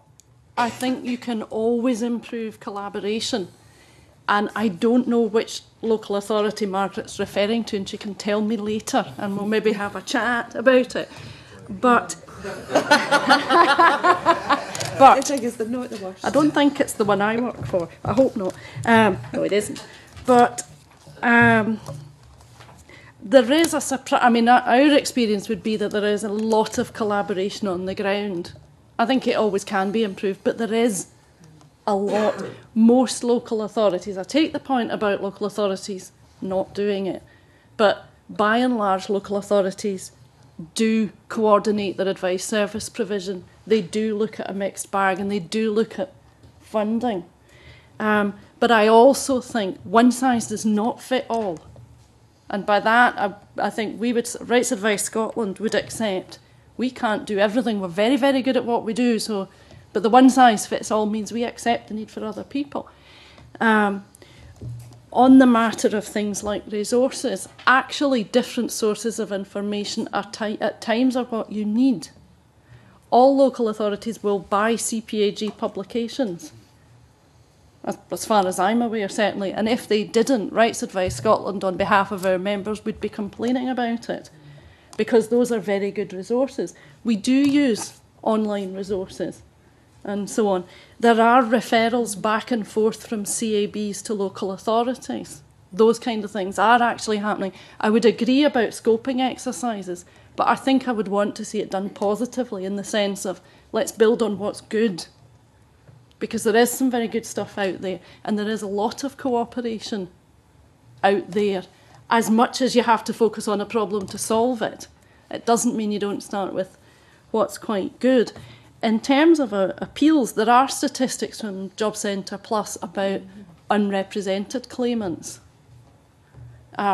which I'm struggling to remember. I think it's something like, have you got it handy? I don't know, I might have It's to a very, carry on, very I'll low. find it. It's a very low figure if you're not represented for success rates. Across the board, people do far, far, far better if they are represented. And within that, it would be very interesting, had we all the money, to do a bit of research into. My suspicion would be what you need, that there will be somebody who has a representative in the form of their granny, as it were, will still do slightly better than an unrepresented person.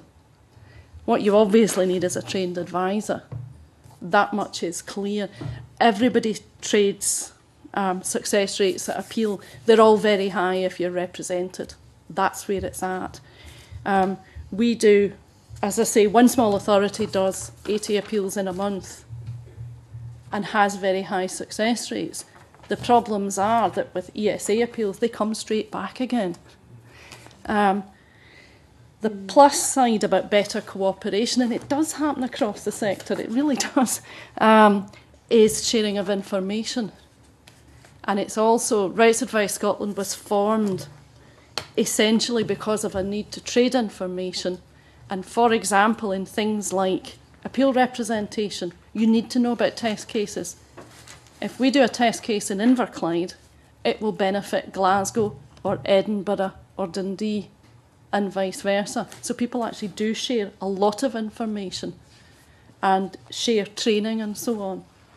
I think so. I think it would be about building on what's very good that's already there. On the ESA appeals, the work capability assessments, later on in the committee we're going to look into evidence. We've heard that 50% of those reviews actually take place because GP evidence doesn't come in time. And I just wanted to ask if that's the experience of the bodies in front of us, that claimants have difficulty getting the information they require from GPs in order to pursue their claim. Yes, definitely. I mean, I can address that. Something that's kind of come up very recently is that GPs have started charging quite a lot of money for these reports now, which used to be free. And it isn't standard. You know, you might have a GP that's very understanding and will give you whatever you ask. If you ring them up, yes, I'll send it to you, and never say anything.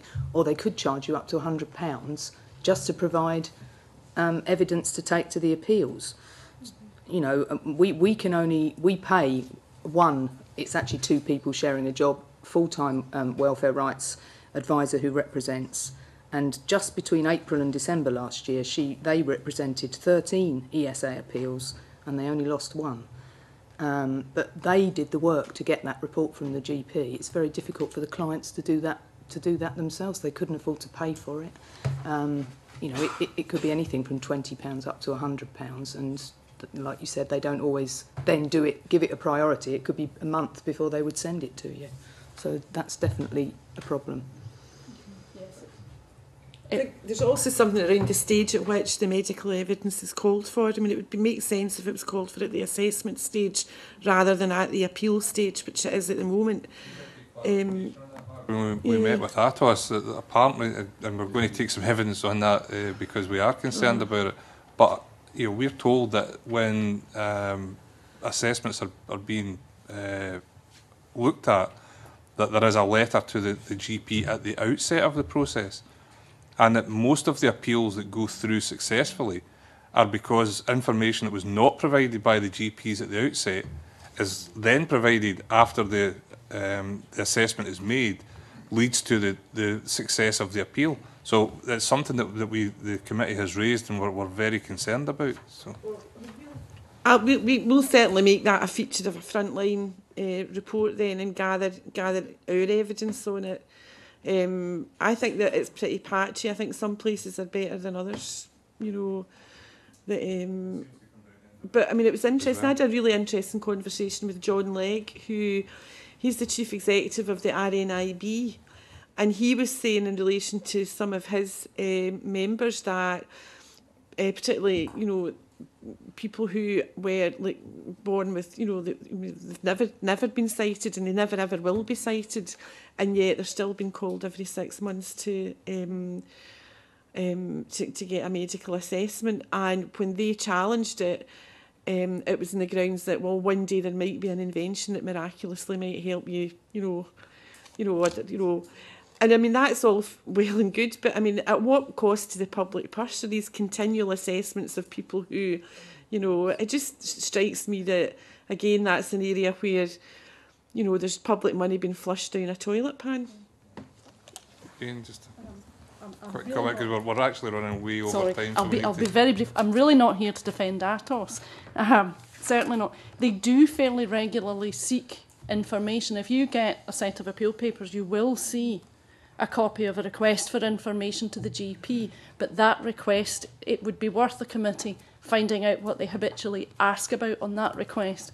It's very brief, it's very basic, it's what are you treating the person for. Whereas the report by the nurse or other healthcare professional from Atos is, generally speaking, viewed by claimants as wholly inaccurate, but nonetheless there's a lot of information in there on the face of it. So they do make a request. The interesting question is the sort of information they're seeking. The other interesting question, yes, GPs in a lot of areas actually have started charging to try to put people off making the requests, I suspect, because they are very busy. You have a report in here talking about that. Patchy responses to requests for evidence from GPs, but the requests from ATOS are not, they're not seeking the right kind of information. We've spoken to ATOS and we are going to be taking the evidence from GPs because we are concerned about this. On that specific issue, Convener, just to say... Annabelle, I'd rather not because we sorry. really need to move on. We've still got people who haven't had an opportunity to ask questions yet. Jamie and then Linda with a short one. Thanks, Convener, and let me apologise for turning up late earlier. Unfortunately, I had a cancelled train to deal with this morning. A lot of the area I wanted to deal with has been covered, so these are really just very quick, straightforward questions you'll be glad to hear. Convener, Margaret Lynch suggested she could usefully supply us with a list of questions that this committee could put to the DWP. Post, I feel obliged to point out we're struggling to get a DWP minister to come before us. I wonder if you could give a commitment to provide us with that list. I think we'd find it very useful. Yeah, no problem. Would be delighted. Can we have ringside seats? If there's a contest, you can, I'm sure, come along. But no, if you could provide us with those questions, I think it would be helpful. Also, I picked up a slight difference of opinion in terms of how much collaborative work there might be going on between local authorities and some of the third sector organisations. It occurs to me that might be because it's patchy and some local authorities are better than others. Would witnesses think it would be useful if this committee was to write to every local authority to ask about the work? I certainly, and this might provide Jane Smith with a clue as to what local authority I think Margaret Lynch talked about. I certainly think it would be interesting to write to at least one, perhaps all of the local authorities about that. Would witnesses think that would be something that would be productive for us to do? Helpful. I think from the point of view of individuals and families, where they get their advice from, whether it's a local authority, a voluntary organisation, a frontline health worker, isn't what they need is decent quality, accurate information or signposting. And I suppose the specific role for local authorities is ensuring that funding decisions are made, whether that's about funding in-house or external, that they're making sure that they're funding a decent network of advice and information service at a local level. So from that point of view, I think that would be a very helpful exercise. I think people agree with that. And one very final quick question, Convener. This wasn't one I was intending to ask until Sarah mentioned the case where a GP, and I don't know how many instances she's aware of this, where a GP was charging £100 to provide supplementary information. £96. Yeah. Okay, let's be accurate. But £96. I mean, that's an awful lot of money to request in these circumstances. I mean, is that common? And can you provide us some background information? The council has a general recommendation that if they're going to charge, it's something in the region of £23 or something, of which sometimes we can claim that back from the council. But this was a GP answer. Actually, the GPs are responsible for deciding whether to follow those guidelines themselves. And some of the GPs, who are very supportive of what we do, will just say you can have anything you need, nothing for nothing. And then another GP, and in this particular instance, he just said, and I haven't got time to do it, and then said it was going to cost £96, which we had to pay because the client didn't have the money. And if we hadn't had that report, we wouldn't have been able to, maybe be successful in the appeal. Yeah, form a productive line of inquiry in our next session. Absolutely. And Linda, you had a quick question that you wanted Yes, to yes, it is a fairly quick one. We started off this session by talking about the latest tranche of additional money that the Deputy First Minister and the Government have managed to find. And it was only yesterday it was announced, but I know that some of you have been lobbying for this for a long time and talking about it for a long time. In reading the announcement, I'm looking at the breakdown about the immediate 300,000 this financial year that was discussed earlier for services, and then there's the new fund and the 3.4 million to be spent on helping to mitigate the impact of welfare reforms. And I think that's a bid-in fund. I just wondered if you had any views on what kind of applications would be made for what kind of work, and also a view on, I think this is the third tranche of money that the Deputy First Minister has found to try and mitigate the terrible effects that are coming from Westminster. One starts to worry somewhat about just shoring up a dike that's, falling down and, cementing the wall. How do you feel about how it's going forward with the additional money that's been granted and what you can do with it and the capacity of your respective organisations to cope with what's coming? For ourselves, I think that the first thing on our list for something that we would apply for, I think we've mentioned it several times, is to upgrade our IT systems. We haven't had a new server for 10 years. It's very slow. We have bits and pieces of computer equipment that people have brought in and added, and we obviously are going to see a huge demand in people coming into you. I mean, at the moment we generally use the computers mostly just for information, to go and look stuff up, to look on the Citizens Advice, Advisor Net service, but we're getting more and more applications online for the housing benefit, and then to come the universal credit. We're going to be spending a lot of time on it, and we need something that's going to be fit for purpose. It's very expensive and not something that we can afford out of our general funding.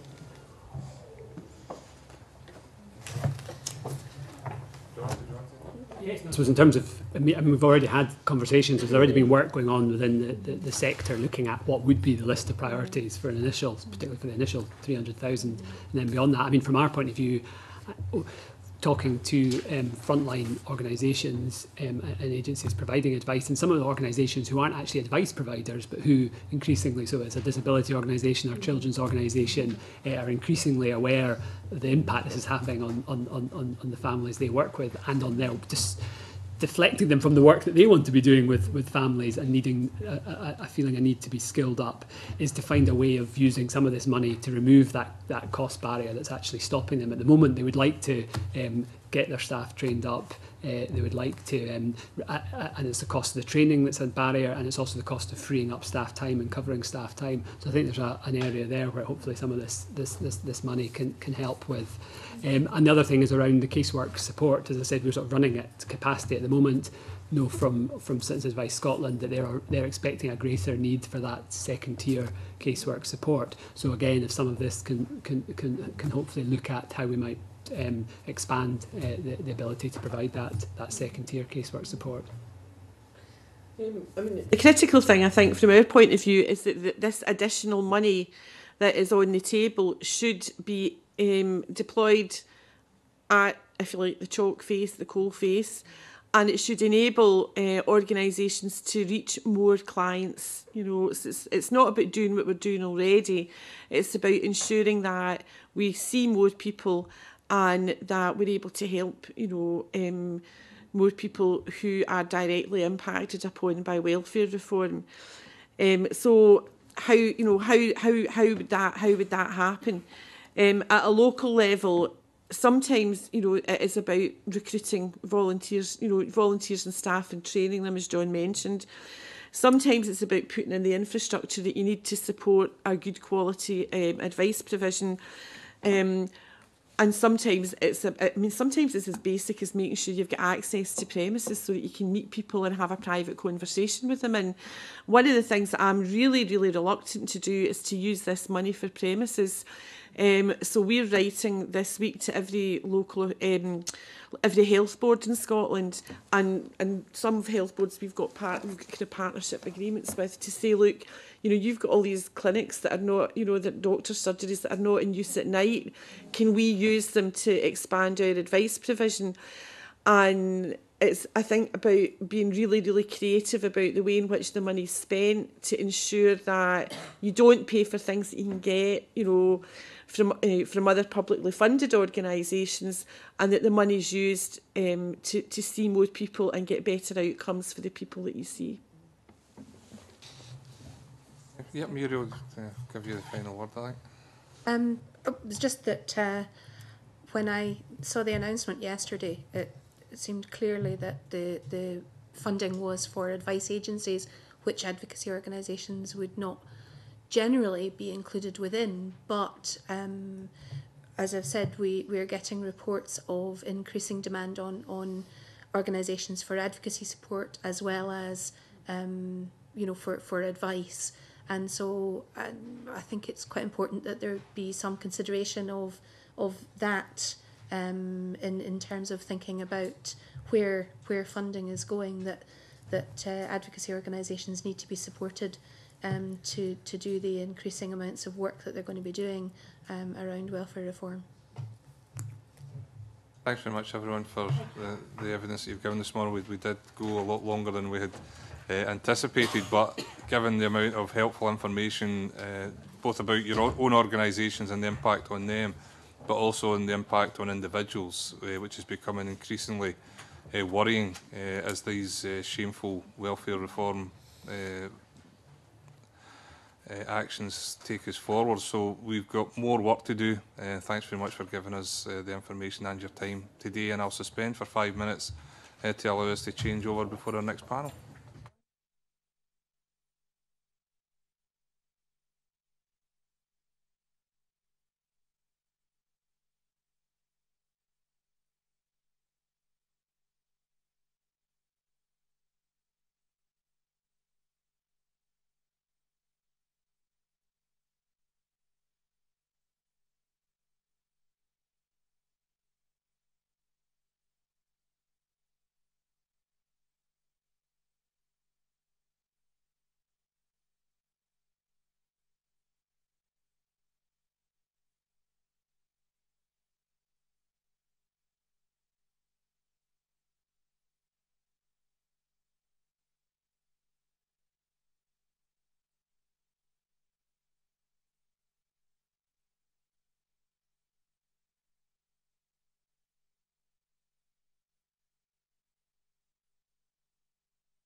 Okay, welcome back to this morning's meeting. Our second piece of business this morning is evidence from a panel of witnesses in our follow-up to the visit to Atos Assessment Centre last year. As members and witnesses will appreciate, there are a couple of different strands that we'd like to hear about today. However, given that there may be some overlap between those strands, I'll invite all witnesses to introduce themselves and make any introductory comments that they may have. After that, I'll then ask members to interrogate the issue further, but we'll leave it to you to make any opening statements that you want to make.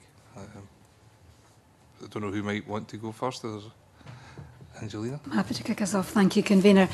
Firstly, can I submit apologies from Derek Feely, the Chief Executive of the NHS in Scotland. Mr Feely is this morning in front of the Health and Sport Committee. My responsibilities as Director of Health and Social Care Integration include primary care services in Scotland, so I'm here on his behalf. I have read the report of your visit to Atos and the meeting that you held on the 11th of December with genuine interest, and I think I'd like to make three very brief preliminary points on the back of that reading. Firstly, although clearly welfare benefits is a reserved matter and it is no secret that Scottish ministers have a number of concerns about the underlying principles, the Scottish Government is nonetheless very alert to any role it may appropriately play to make the experience of the service delivery as good as it can be, given the many thousands of Scottish citizens affected. My second point is a more specific one, and it's to be clear with the committee today that the NHS in Scotland absolutely supports the role for GPs in contributing to the welfare assessment process and specifically the provision of information. That support is practically demonstrated by some content in the contract that governs the operating environment for general practice in Scotland. And what I'd like to be very clear about from the outset is that information requested of GPs by DWP or one of their agents is within the contract. In other words, GPs are obliged to provide it for free. It would only be if an information request comes from a source other than DWP and goes beyond the basic provision for initial assessment that there could be the scope to charge, and I'm sure committee will wish to tease that distinction out later. My third point is simply to introduce my colleague on my left, also from the Scottish Government, in that Dr John Nugent is a senior medical advisor to the Scottish Government, but he also has many years' experience as a practising GP, including providing the kind of information that committee is interested in. So we are hopeful that between us we can help committee explore this very important topic. Okay, thanks very much. Yes. Kenny, do you want to make a comment? I'll introduce myself. I'm Kenny Small. I'm the HR Director in NHS Lanarkshire, and Mark Kennedy, my colleague, is the General Manager of SALAS, which is a name for our mainstream NHS Occupational Health and Safety Service. Committee will be aware that SALAS as an organisation have recently been awarded a contract by Atos to support the delivery of assessment and reassessment in relation to the DWP PIP aspects of welfare reform, which commenced in Scotland in June of this year. Basically, the NHS Lanarkshire contract will be to provide those assessments and reassessments in the west of Scotland and in Edinburgh City. I gave a briefing on this fairly recently to the local Lanarkshire MSPs, which includes the convener, and I suspect it's on the back of that briefing that we were invited to come along and give evidence and respond to questions from you this morning.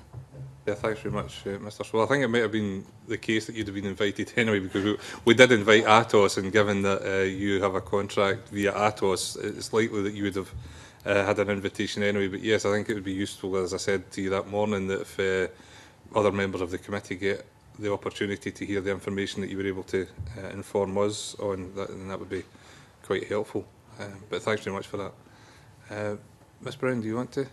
Yep, I'm Georgina Brown. I'm here representing BMA Scotland today. I'm a GP in Springburn, one of the most deprived areas, and I'm also a member of the Deep End Steering Group, which represents the 100 most deprived practices in Scotland.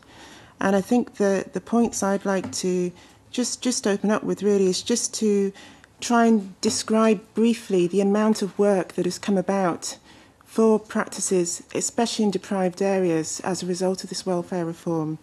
To agree with my colleague on my left about the funding, and obviously happy to answer any questions later on, but also to say that deprived practices who do have high levels of medical certification and appeals, this is disproportionately adding to our workload.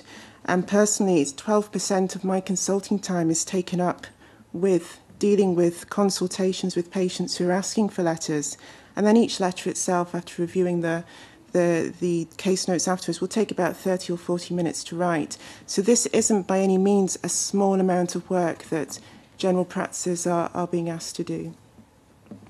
Thanks very much. I think that gives us a fairly clear introduction to the areas that we're looking for. So thanks very much for getting us into the areas so succinctly. Can I start then by asking, given that Kenny Small has raised the fact that we already have, Jamie and myself, the Deputy Convener and myself were at the meeting in Lanarkshire when just after Salus were awarded the contract, and some of the questions that asked at that point might be worth rehearsing again just to get them on the record.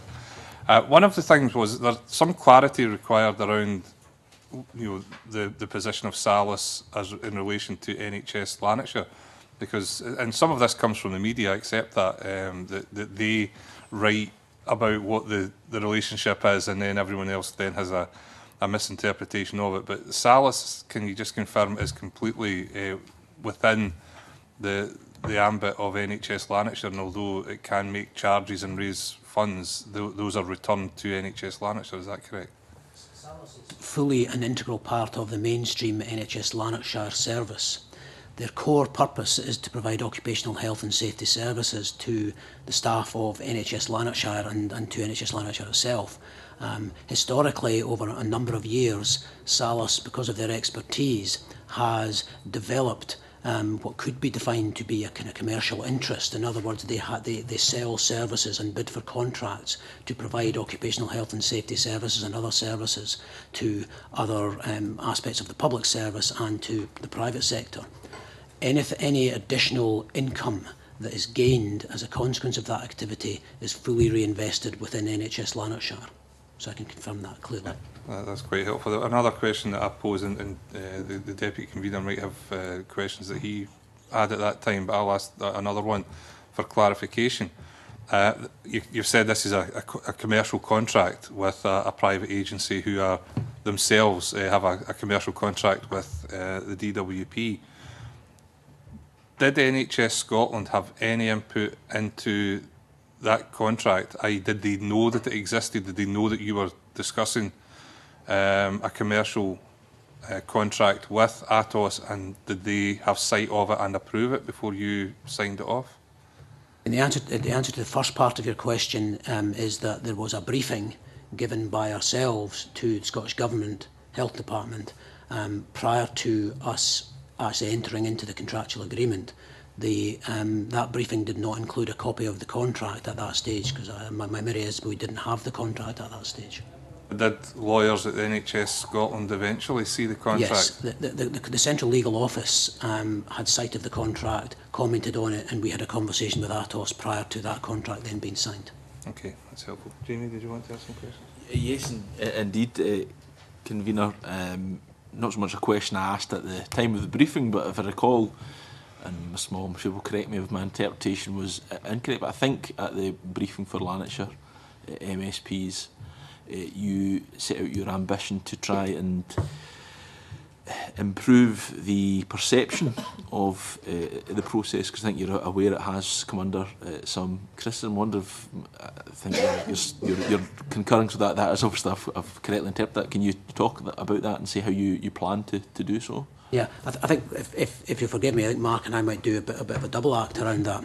I mean, our intention in becoming interested and then involved in this work is to overtly seek to add the value that we believe an appropriately trained recruited and selected, then trained and then supported NHS workforce can bring to the assessment and reassessment process around DWP PIP.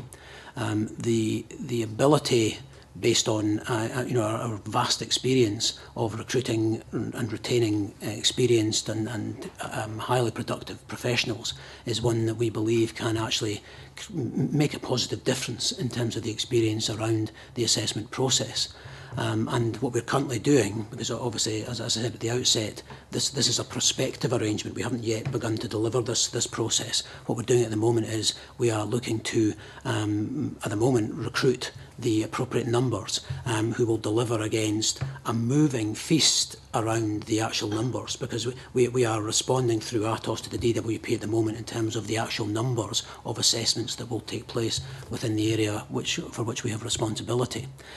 Our plan is to basically to recruit to the roles required on a number of fronts. One, through recruitment using external advertisements of those opportunities, but also to use the opportunities as relatively light but repetitive work, to also address some issues around long-term sickness absence, part of the response to our ageing workforce, where we all know that some of the demands that are made on clinicians towards the end of their working life can present difficulties to the NHS. They on occasions can result in long-term sickness absence. And so part of our response to this is to look at the opportunities presented by this, almost to create a mixed economy where we will recruit from outside, we will redeploy or second or rotate internally, but we will also use it to address some workforce pressures that we have experienced around organisational change and the redeployment of staff, sometimes redeploying and protecting staff in roles where they're paid the same amount as the previous role but are in a lower grade. And it gives us an opportunity, hopefully, to address some of that. So it's a kind of mixed economy of response. But the key issue for me, two key issues for me are the workforce will be in addition to the current workforce. So this will not be to the detriment of core services and the quality of clinical services within NHS Lanarkshire. And secondly, our response will be to recruit and retain as professional a workforce as we use to deliver our mainstream NHS services. If you want to add to that, Mark. Just, I suppose, from the... It probably goes back to the convener's original question as well. I was called to meet with the previous Cabinet Secretary in June prior to award a contract for even we were at high-level submission with ATOS. And I was directed at that point to ensure that if we were successful in delivering this, that we do so within the culture and ethos and ethics of the NHS and deliver a dignified and humane professional assessment. And we intend to do that. And I think Kenny's explained that we do have an experienced workforce, and Salus, I should also say, has a great deal of experience in delivering functional and descriptor observational assessments through our occupational health work. So it's quite a comfortable fit with us, and our scale of work it also covers in previous other contracts covers across Scotland, parts of England and Wales. So we're of a stature and an experience with decent quality and performance structures, infrastructure there. I think to deliver this very well on behalf of the people of Scotland.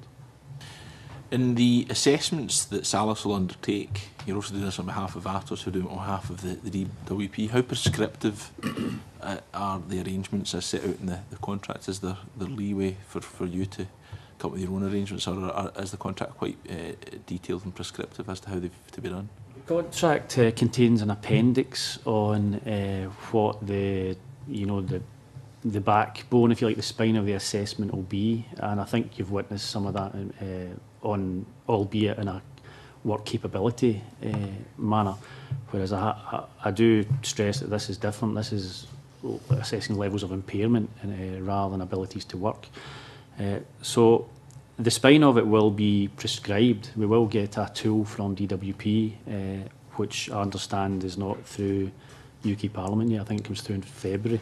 So we've seen drafts of that, and those drafts, I have to say, fit fairly closely with what we deliver anyway within our occupational health service and how we function. There wasn't anything too scary in that. Another part of the assessment, I assume, although I do state that we haven't seen the final element of it, will be around observational, descriptor and a degree of clinical examination if required. Again, all comfortable with what we do in the NHS in terms of bread and butter. But I have to stress we haven't as yet got the final documentation on how the assessment will continue.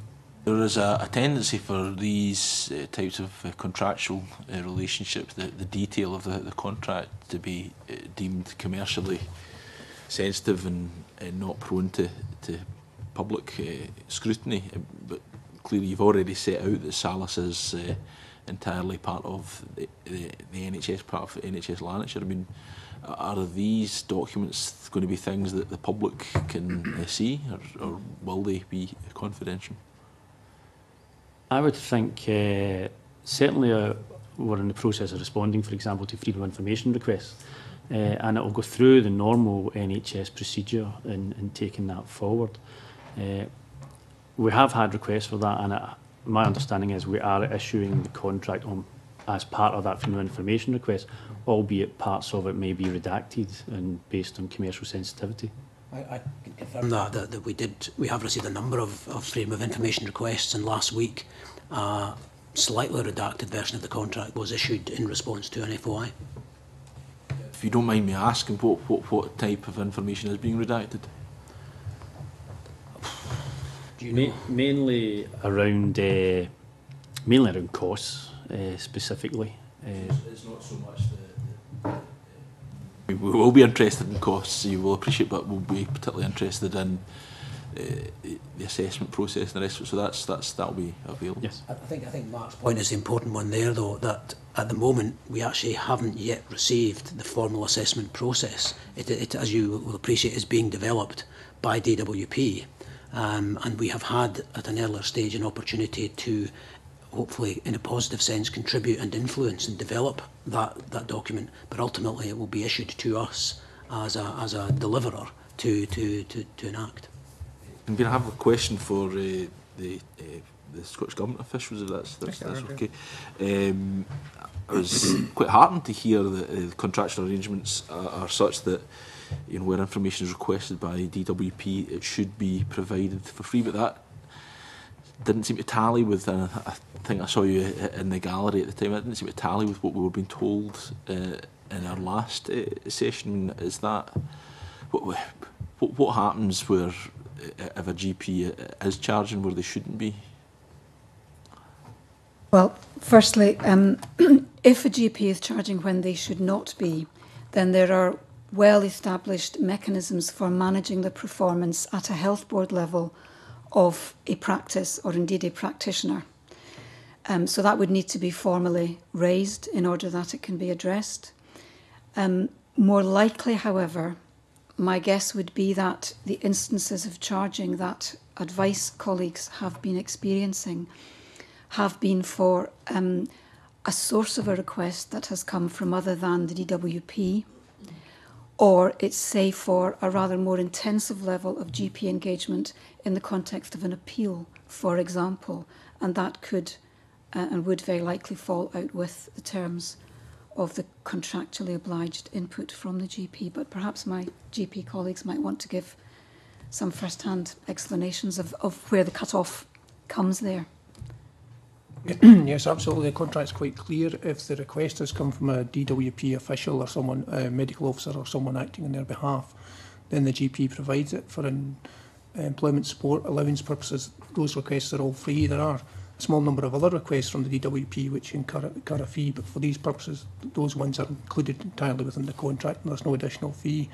As Angelina has said, if requests come from out with that source, then they're essentially private work, which is not covered by the contract, and the GPs are at liberty to provide the information or not, or to charge what they do in our advice. Colleagues have mentioned that range, and it's not for me to defend why they charge or not charge or how much they charge. What if it's a body acting on behalf of the DWP? Is that still covered by the terms of the contract? Could you define what? Well, ATOS. Yes, if it's coming for or from the Salus DWP. now acting Yes, for Atos? yes, absolutely. That's still covered. Okay, okay. Are we confident then that the arrangements are effective? I mean, given that we're talking about vulnerable individuals, probably not a lot of money. You know, the story we heard earlier, where they were being asked to pay £96. I mean, that seems an extortionate amount to request. And our arrangements, do we consider arrangements are sufficient at this moment in time? Yeah, Georgina, you wanted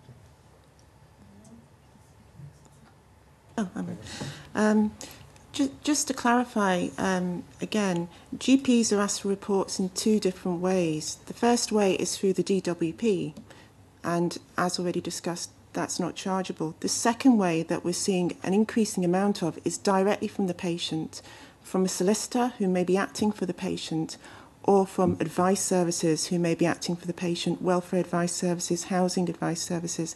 This is additional information that isn't actually necessary or essential, but is requested by patients or by their carers or workers, because patients are intensely anxious, worried and scared that their benefits are going to be stopped. And what we find is the level and the number of these requests is escalating. In terms of charging, a solicitor, for example, may write to us and say this patient is appealing their benefit. Could you provide us with information? And usually the information is about 1 to 2 pages in length, and there is a charge for that, and they usually would claim that back through legal aid. So we never charge the patient. The fee goes to the solicitor. In terms of the description that has been alluded to beforehand, I'm afraid I couldn't really explain because I'm not really sure who requested that charge, whether it came from a solicitor or whether it came from an advice agency. But it is important to add that the DWP is generating a lot of work for GPs, and somebody has to do it, and GPs do not have the elastic ability to absorb everything that's thrown at them, especially when in some areas, such as my area, I can do 2 reports a day. That's an extra hour and a half on time, which is already incredibly tight. So there has to be some recognition that this work isn't core. It is in addition to what is actually required by the DWP. Linda? Yeah, I'd like to go back to Salus, please, because I wasn't at the briefing meeting that you talked about. Just some questions I have. I was really pleased to hear that you're very keen to work within the culture and ethos of NHS, as insisted upon by Ms Sturgeon. And we've heard so much bad publicity about Atos, and we heard again this morning about the lack of transparency within DWP. And I just wondered how you can sort of square this culture and ethos of NHS with that, and then you have NHS Lanarkshire and the board, to whom I presume you're accountable as part of NHS Lanarkshire. So, as well as being, totally owned, if you like, and part of NHS Lanarkshire, who's actually responsible? Who are you responsible to in terms of this contract for the operation that's within it? At the moment, it's a commercial contract, so we're entirely reporting via Atos. So, and I note too that the documents awaited, and I presume it will come along with guidance. So, it will be an IT system rather than a document. All right, so okay. The assessment process is an IT-based process, right. Which is replacing the current system, which is very much paper-based and remote. Okay. The assessments will be done on a face-to-face basis from June onwards. Okay, thank you. Thank you for that clarification. I'd missed that. Okay, whether it comes IT or otherwise, there will be guidance that comes along with it about the operation, etc. And I'm just wondering, if you get to the point where it isn't within the ethos and culture what you're being asked to do, is there a way of coming out of that arrangement? Is there a break point within the contract? Is there an assessment point where the board will be able to look at the work that's been done and determine whether in fact it is within the ethos of the way that NHS Lanarkshire works? Our position, I mean, unless Mark contradicts me, my understanding is no. We are committed to a 4-year arrangement with Atos to deliver this service. I think we should add that the NHS Lanarkshire responsibilities in relation to assessment are to conduct those assessments, as Mark says, in a professional manner. The outcome of those assessments is then submitted to DWP, and it is the decision in relation to that assessment is a DWP decision, not a SALAS or Atos decision. So the process is owned and ultimately managed by DWP. Clearly, our intention as we head towards the launch date in June is to make sure that we fully understand the assessment process, that we fully train the staff who will deliver that assessment process prior to the launch date. And the month of May has effectively been set aside in terms of our project plan to deliver that intensive training. And that intensive training is designed, in effect, to deliver quality. There is, as you would expect, a series of governance. There's a governance infrastructure behind the work that we're doing, which reports to the NHS Lanarkshire Corporate Management Team, of which I am part, to the NHS Lanarkshire Board, to Scottish Government, because the current Cabinet Secretary has asked at stage points to be informed on where we've got to with this work. And ultimately also to Atos, because Atos have got stage points in terms of the implementation plan that they will want a reassurance from us that we've got to the point in terms of establishing locations, establishing the appropriate staffing infrastructure. We'll work with Atos in terms of the staff training, etc. So there are a whole range of inputs, but clearly your core question is what's the guarantee? The guarantee will, for us, come in terms of the preparation that we make and that being appropriate and professional, the support that we give to staff and the monitoring that we give to staff, because this will be a real-time monitoring process in terms of quality and output, but ultimately the decision-making isn't ours. And just one final one on that subject, Convener, that ties in exactly with what Mark was saying earlier about the fact that what you're assessing is levels of impairment rather than capability to work. Is there anything within the terms of the contract that you could be given additional responsibility within that 4-year term? For example, a year down the line, could you be told, right, well now we want you to do assessment of capability to work as well? Nothing. Nothing within that contract to add that. I am increasingly aware though of DWP's framework setting of procuring contracts now, and obviously Atos are a prime contractor under that contract now. And increasingly, these prime contractors are looking for what they call supply chains to deliver. So that I have to say that hasn't been discussed at this point, and we're not going looking for that conversation. Thank you very much. Kevin? Thank you, Convener. Can I ask first of all if the contract itself, if you're going to be paid a fixed amount over the 4-year period, or whether you're going to be paid per assessment carried out by SALAS? The agreement within the contract will be per report that's submitted by SALAS. And there is an element within the contract to say, the volumes that have been put forward by DWP are subject to change. So really it would be appropriate that we basically are paid on output. So, have you already agreed a figure in terms of how much you're going to be paid per assessment then? Yes. And in which case, you said that the formal assessment itself is not yet agreed by the DWP and yourselves? Well, by the DWP. Yeah, what I'm stating is that we've seen drafts of what we expect to be delivering. The final draft of that, which will be, as Kenny said, in an IT format, we haven't seen and we won't see until February. I would be a little bit concerned myself in case that draft becomes an assessment that grows arms and legs, and if you were being paid per assessment, that you might end up in a situation whereby you don't even break even in each assessment. What guarantee have you got that that is not happening? any guarantees. What we do have is initial sighting conversations around the structure that the assessment will take and the fact that it will have a functional element and a descriptor element. And as I've said, we're comfortably delivering that in our kind of mainstream work already. I don't personally see any risk of the assessment criteria changing in the near future. And the latest draft I saw of the format of that was end of November. Can I just add to that? Yeah.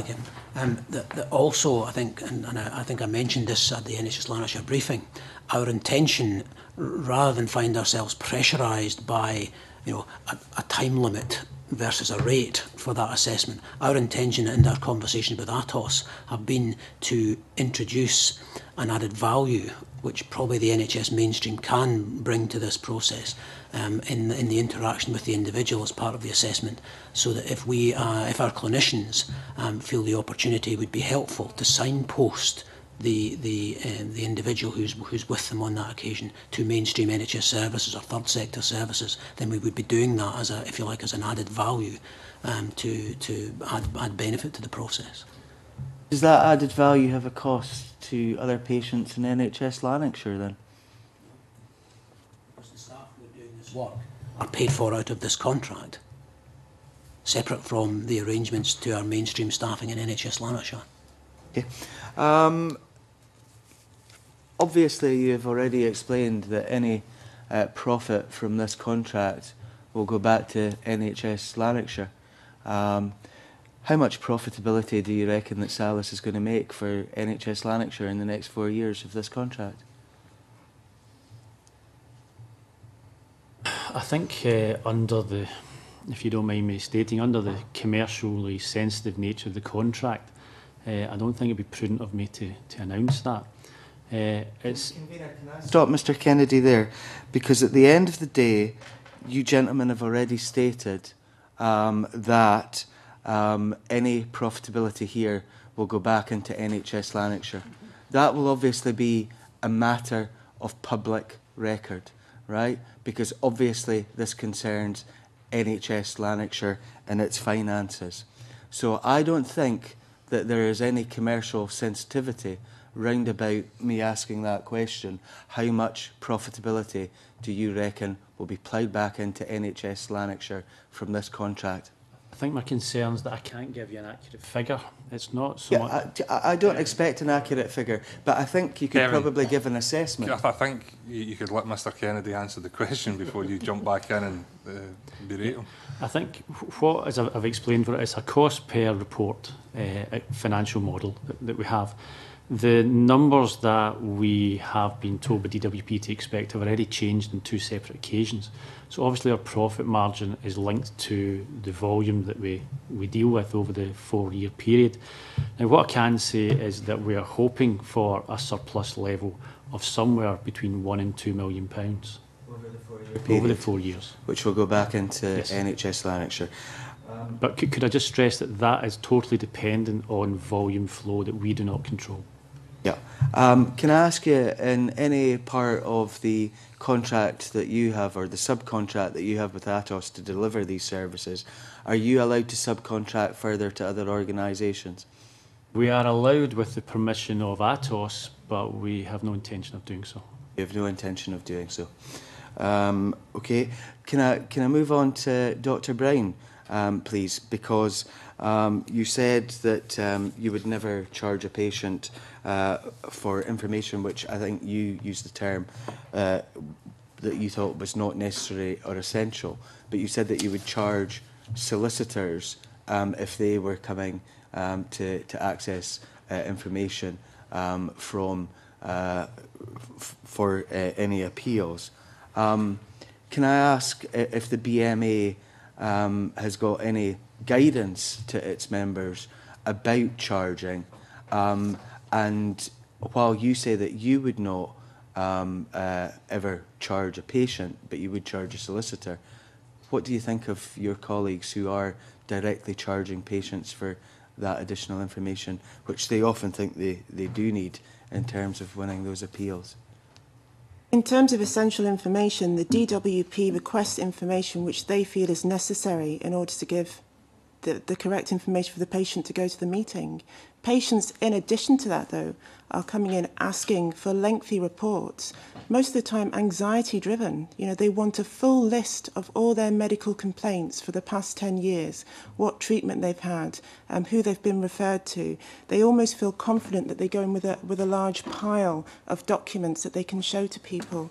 That information isn't seen as essential by DWP, but patients themselves are coming in and asking for that. And there is no ceiling on that. You could get one person coming in, you could get 5 people coming in. This isn't seen as core work. So yes, the BMA do have guidance on the costs of certain charges for what they see as private work, which is work that is not within the core GMS contract. And we can provide you with that. I don't have it here with me, but we can provide you with that. I think that would be useful, Convener. In terms of your own practice and the practices of the organisation that you represent, that mainly covers the most socially deprived areas in Scotland from the information that you've given. In terms of the folks involved in GPs at the deep end, would they stick to the regime that the BMA, the guidance that the BMA has put forward in terms of charging, or is it the case that some of the folk, your colleagues in these deprived areas, would maybe not do that? I can't speak on behalf of all of them, but what I would say is that, just to reiterate again, I think it's important to note that GPs do not charge for essential work that's within their contract, which is requested by the DWP. It doesn't happen. If a GP has charged, it means that it's additional information that isn't requested by the DWP, that isn't seen as essential and is seen as an additional service. Now, in terms of the deep end, you will actually get a split in that some practices in the deep end have stopped doing letters altogether because they have stopped doing letters altogether because they simply don't have the resources to do that. Within the health centre that I work in, there are 6 other practices in the health centre, and 3 of us will do letters for whoever asks for them. The other 3 have just had to stop. They can't manage it. They can't manage it. And it comes back to this lack of elastic ability to absorb absolutely everything that's thrown at you.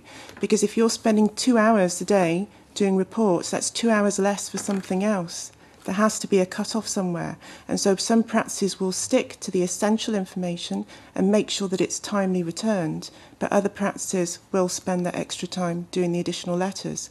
And then as well, you would go on a case-by-case basis, because we all accept that in terms of vulnerability, there are a number of patients who can't advocate for themselves and who are just not capable of putting across their problems and their opinions and really trying to explain to somebody that they don't know exactly what's wrong with them. So if it's somebody that you know well that will come in and you know that it will take you a long amount of time, but you know very well that they're probably not going to get through their medical unless you put some information down, then yes, you would do it. It really is on a case-by-case basis. But I have to say that a lot of it is goodwill. It's not within the contract. It's additional work in your own time. In terms of the essential information that's requested by the DWP or those acting on behalf of it, Atos in particular, when some members of the committee visited Atos, they were saying that in terms of the essential information coming back from GPs, approximately 50% of that information they were still waiting on. 50%, I think, and I see the convener nodding, was the figure that they said. So half the time they're saying that they're not getting the information, the essential information from GPs. Would you maybe like to comment on that? Yeah, I'm glad to comment on that actually, because I mean this was news to us when we heard this, and we'd be quite keen to see this data and to see how many how many patients they were looking at, because it's certainly not something, when I discussed it with the Deep End group before I came here, it's not something that they see. So I think it's important to find out whether this just was a particular snapshot of one area, one practice and one process, or whether it was wider. What I would say though, in terms of the essential information, I can see a number of issues with it. The first is when we have requests for this information, there is no date attached to the information to tell us when the patient's appointment is. So these letters either come in through the post or depending on what type of appeal it is, it comes in through an IT system. But although it arrives on a particular day, there's no push-pull to tell us it's sitting there. We go looking for it. And then when we do find it, there's certainly nothing to tell us this patient has their appeal date or their medical date in 10 days' time. Please, can you send this report back? The other issue with the forms as well is that, it's very simple issues in that you can't populate the forms with medical information. So you can't pull the data from the patient's case record into it. You can't spell check them either. You have to manually enter all the information by reviewing all the case notes. You can't populate it with repeat prescriptions or acute prescriptions. You have to list and write all that down. In addition to that, I would say at least twice a week I get letters to me from patients that aren't my patients at all, so they've been sent to the wrong GP. And some colleagues have described late requests coming in where they've received phone calls to say, we're faxing through a copy now, could you send it back to us because this patient has their appointment in a couple of days' time. So I don't want to sound like I'm coming across as fobbing you off with excuses, but I think I just really wanted to say that I don't think it's quite as cut and dry as 50% of doctors not sending back information. And I think the other important thing to add to this as well is that the information that we're asked to send back covers a number of disciplines. It covers a diagnosis, which they already know about because when they write to us, they've listed their diagnosis. It covers the prescriptions, which we have to write in. It covers our opinion as to whether we feel they are moderate, severe or mild. And then what it does is it asks us for information about what we feel the patient can do. Now, this is information you get from a history. So I can't understand why Atos would find it any more difficult to say to the patient, can you put your own socks on, than a GP saying it.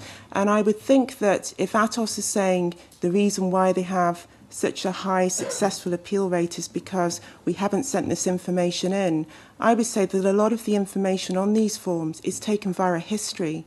And we've heard earlier that the history that's taken when patients do attend is far more thorough than actually, and far more additional than the information that we send back. So I think we'd need greater clarity on that. But I probably wouldn't agree that the cause for patients not getting through the process is because GPs don't send in the information. I think there's too many variables that would petition against that. What you're describing is a situation where there is a lack of communication in terms of Atos or whoever telling you the dates when patients are going to be seen. Atos don't tell us dates. Because Kevin and I were at that meeting. Atos made the point to us, and I'm doing this from memory, but they said to us that there are some circumstances under which they wouldn't necessarily call someone in for an assessment on the basis of the information they got from the GP, and it was the lack of information from the GP that then led to Atos bringing the person in.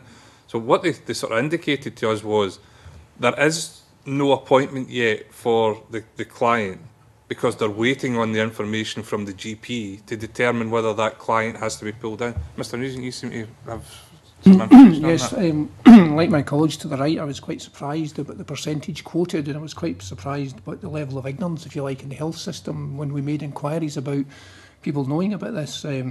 We've since learned that the Department of Work and Pensions in Scotland are not convinced that it is an issue, but if it was, they would be willing to work with us, boards, or Atos would to address it. But can I go back to, in a search for some information, I've read Professor Harrington's first 3 annual reports, and the only mention I could find was in the first report, which maybe is slightly dated. I don't know if the statistics have changed slightly. But in page 28, he talks about the percentages. He talks about 60% of ESA claimants being called for a medical, and 13% of total, it's where it's thought they might be in the support group, that's where they ask for GP information, and that 2/3 of the time they get that back. So I'm not defending the lack of information in that missing 5%, excuse me, but it does seem to me be a very small percentage that's missing, that I'm not sure that would explain A, the high appeal rate, or B, the successful appeal rates for lack of initial GP information. And I think, well, when I read the reports, I was also concerned about the perceived lack of value of the information from medical sources.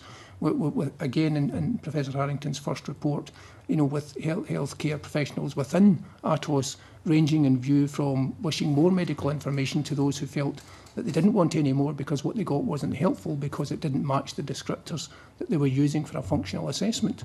So I find it a bit disturbing that the lack of medical information early on is being blamed for a lot of the process issues further on.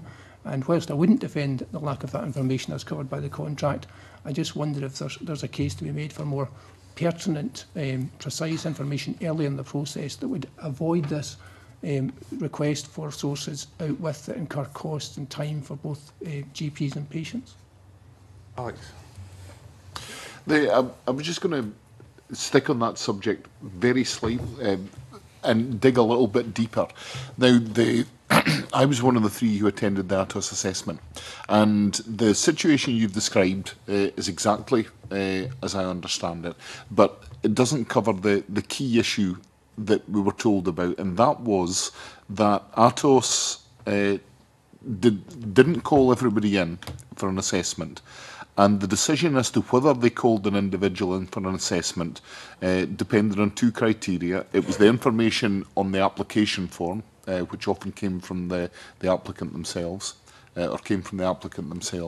and it was the information that they received from the GP. And that if the form from the applicant was poorly filled in, or if the information from the GP was absent, that had a high incidence of requiring an assessment to take place. So this was very early in the process. It was before a decision was made as to whether an assessment was necessary or not.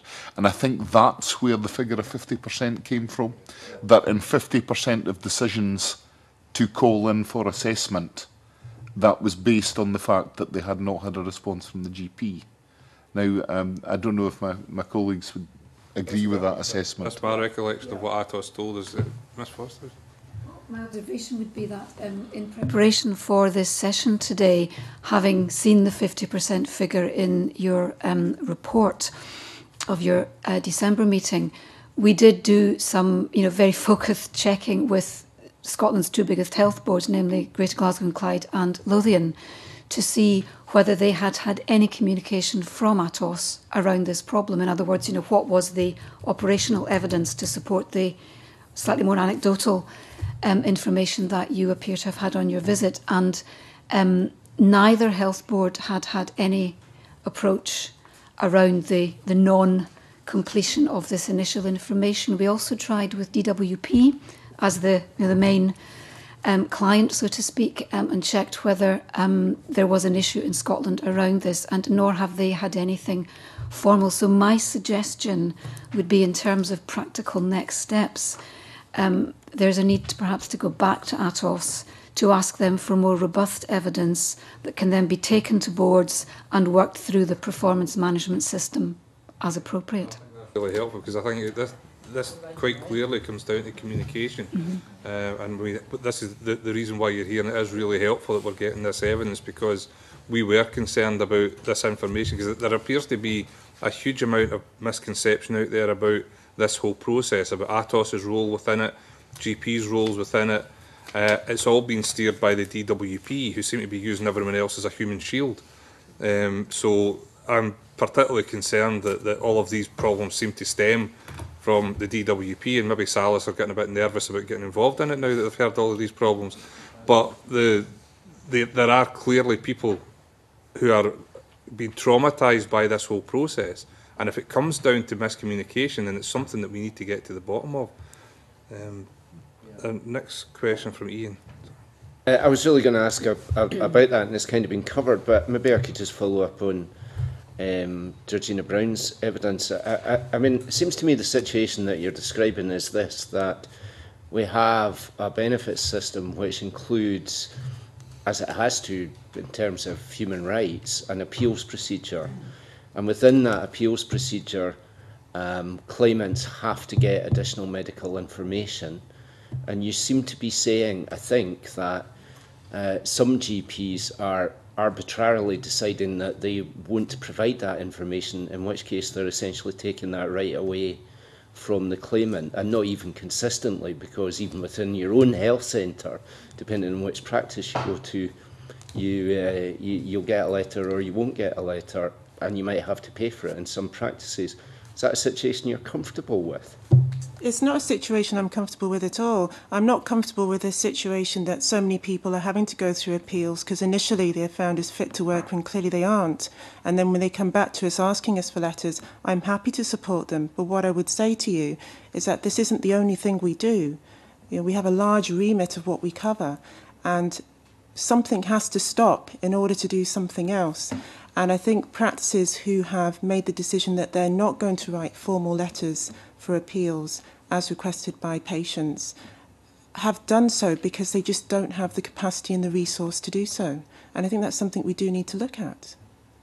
Shouldn't, I mean, in that situation, and you've explained the pressures on GPs and why they might feel the need to take that decision,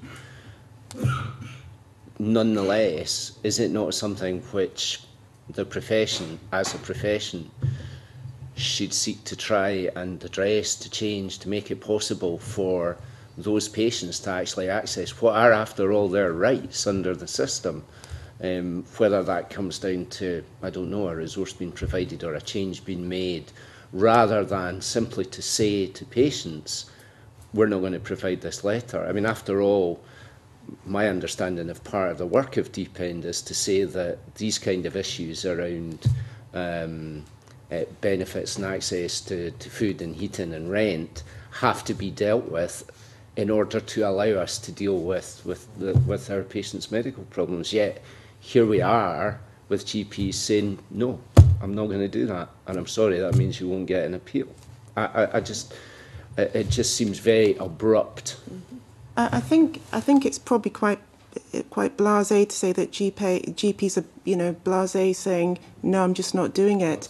It's yeah. Was the evidence you gave? Well, not in a blasé way. Not in a blasé way. I think what I'm trying to put across is that GPs who work in deprived areas are going to be more affected by these changes than anywhere else, because we have more patients going for appeals, we have more patients on benefits, we have more multimorbid patients, more patients with alcohol, more patients with mental health problems. You know, the list goes on. In addition to that, the number of GPs across the piece is fairly flat. So you're not going to get excessive number of GPs in deprived areas in comparison to affluent areas. We're all working with the same number of staff, but GPs in deprived areas are already stretched. This is an additional workload that is far greater for them than anywhere else, and some of them simply cannot cope with the amount of work that needs to be done. There are some GPs that will have a standard letter and they will write down a list of diagnosis. And I think you'd be hard pushed to find a GP that would say, I'm not writing anything for you. They might well give them a list of their summary sheet. But when you're talking about an appeal letter, patients want to take something with them that explains what they're going through, how they feel, why they can't get out of bed in the morning, why they can't get to work. That does take time. That does take time, and time has to come from somewhere. I agree there needs to be a solution. I don't know if as a profession we're able to find that solution without the available resource to support us. I wouldn't like it to come across so that GPs in deprived areas don't care, and certainly GPs in the deep end do care.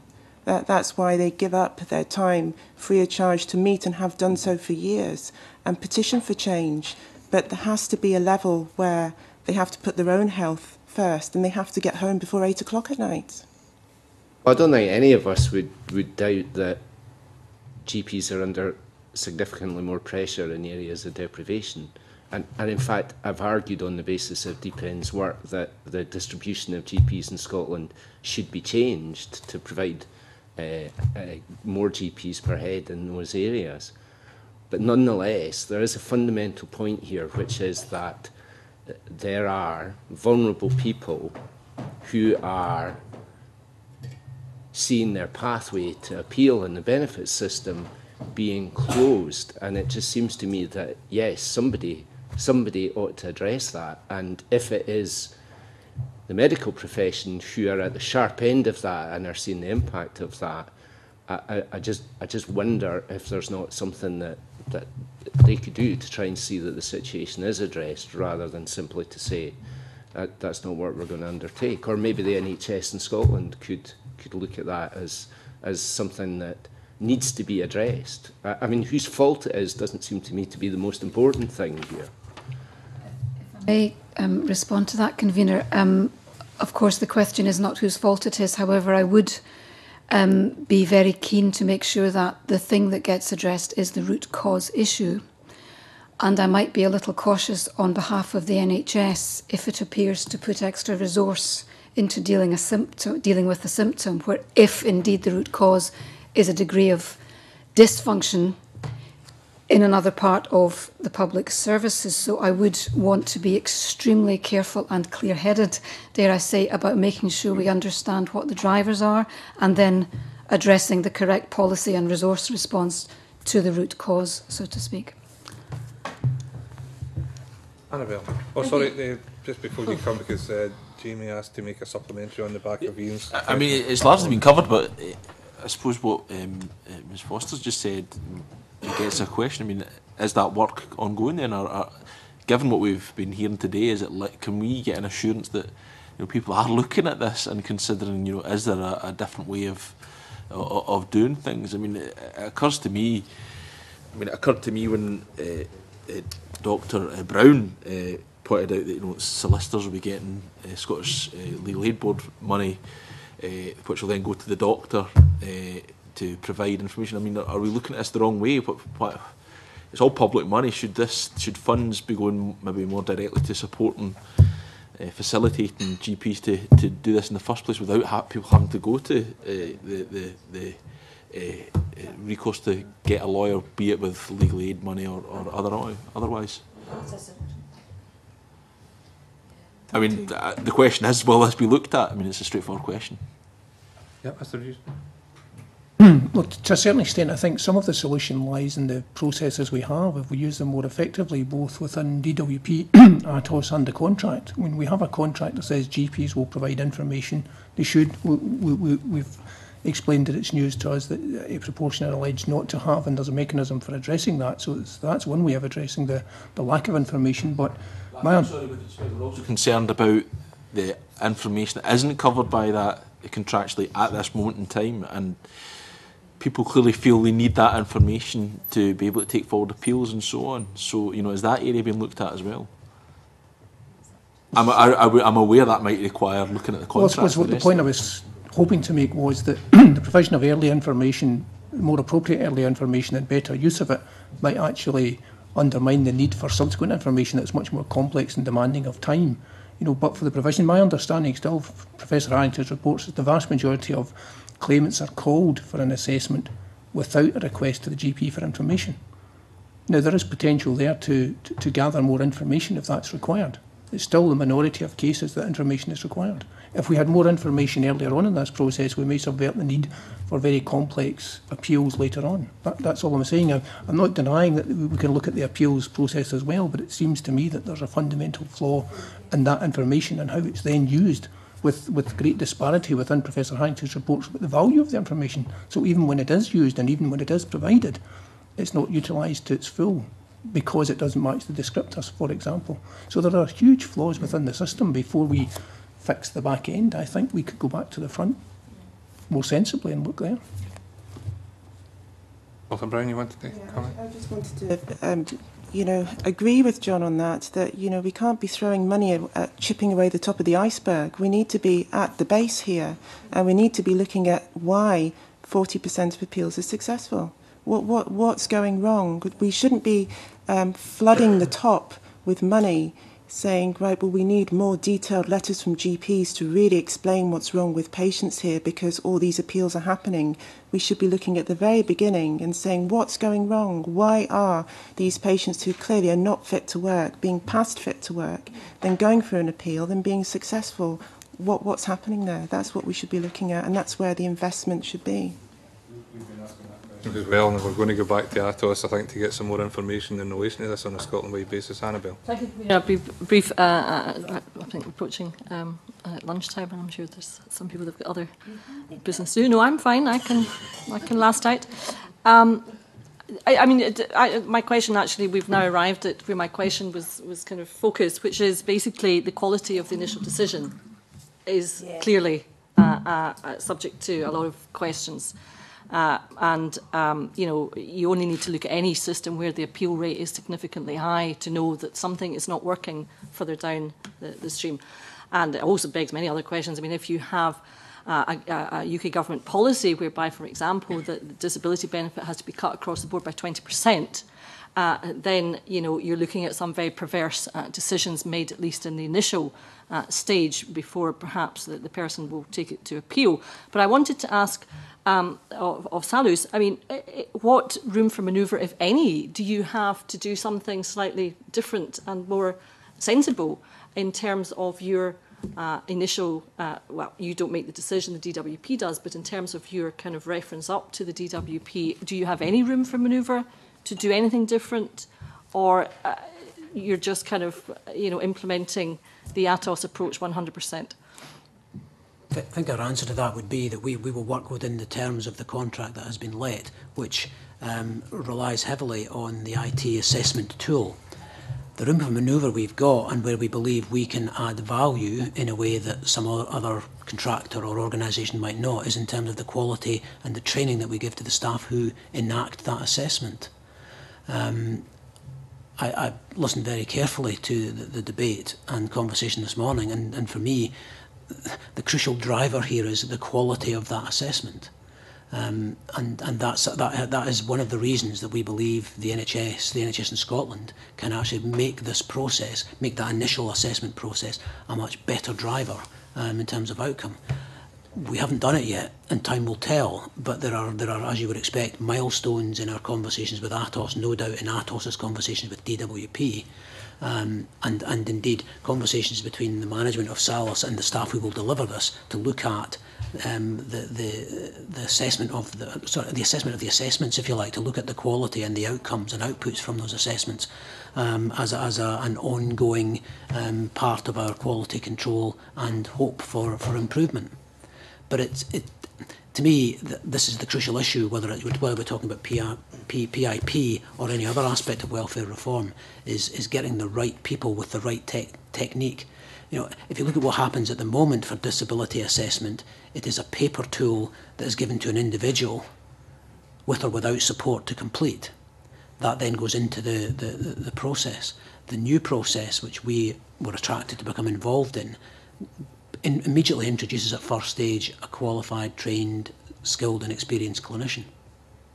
And that, in our opinion, with a level of confidence, has to bring the potential for added value. Well, that's interesting. And of course, we all hope that proves to be the case, and we'll be watching, of course, very closely. The other question I had was for, the medical profession per se, and it was a question I had posed in a previous session when we had the very powerful evidence of the witnesses that came along some months ago, and it was simply that I wondered, for example, with the BMA and their policy work, I mean, what is the BMA doing vis-à-vis representations to the UK government in a general sense, in terms of principle? Because what the UK government, in effect, are doing are turning medical orthodoxies on their head. So, for somebody that is clearly, perhaps Asperger's or is blind, as we heard in the previous session, that is going to remain kind of the case. That is what the medical profession considers in terms of those conditions at the moment. How is it possible then that some bureaucrats in a government department can insist that there's a different outcome there?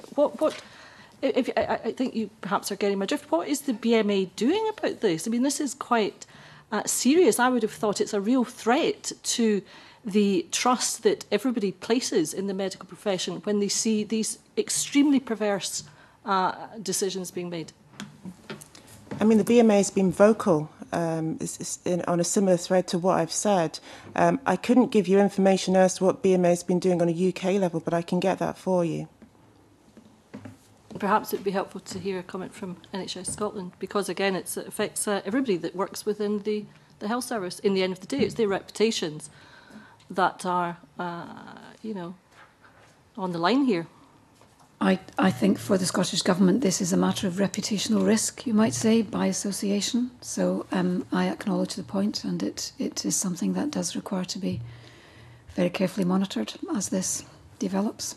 Thank you. And of course, I would say that, you know, to avoid the reputational risk, the burach that is this system imposed by the DWP is, of course, to take control over welfare ourselves here in this country and come up with a much better, more workable, fair system. Thank you, Convener.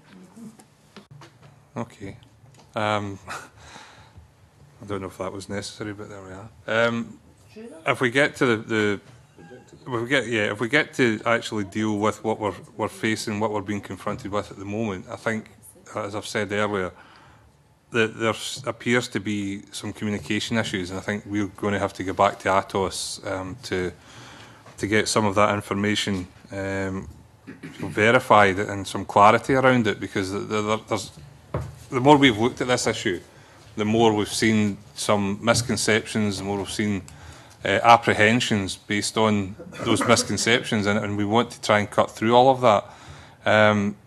Just for clarity, though, before I finish off, just one thing to get on the record completely, because I think we've alluded to it and I think it's been commented on, but just to get it absolutely verified. Atos went to great lengths to point out to us that the system that they were operating, the new computer system, was the one that was devised and given to them by the DWP.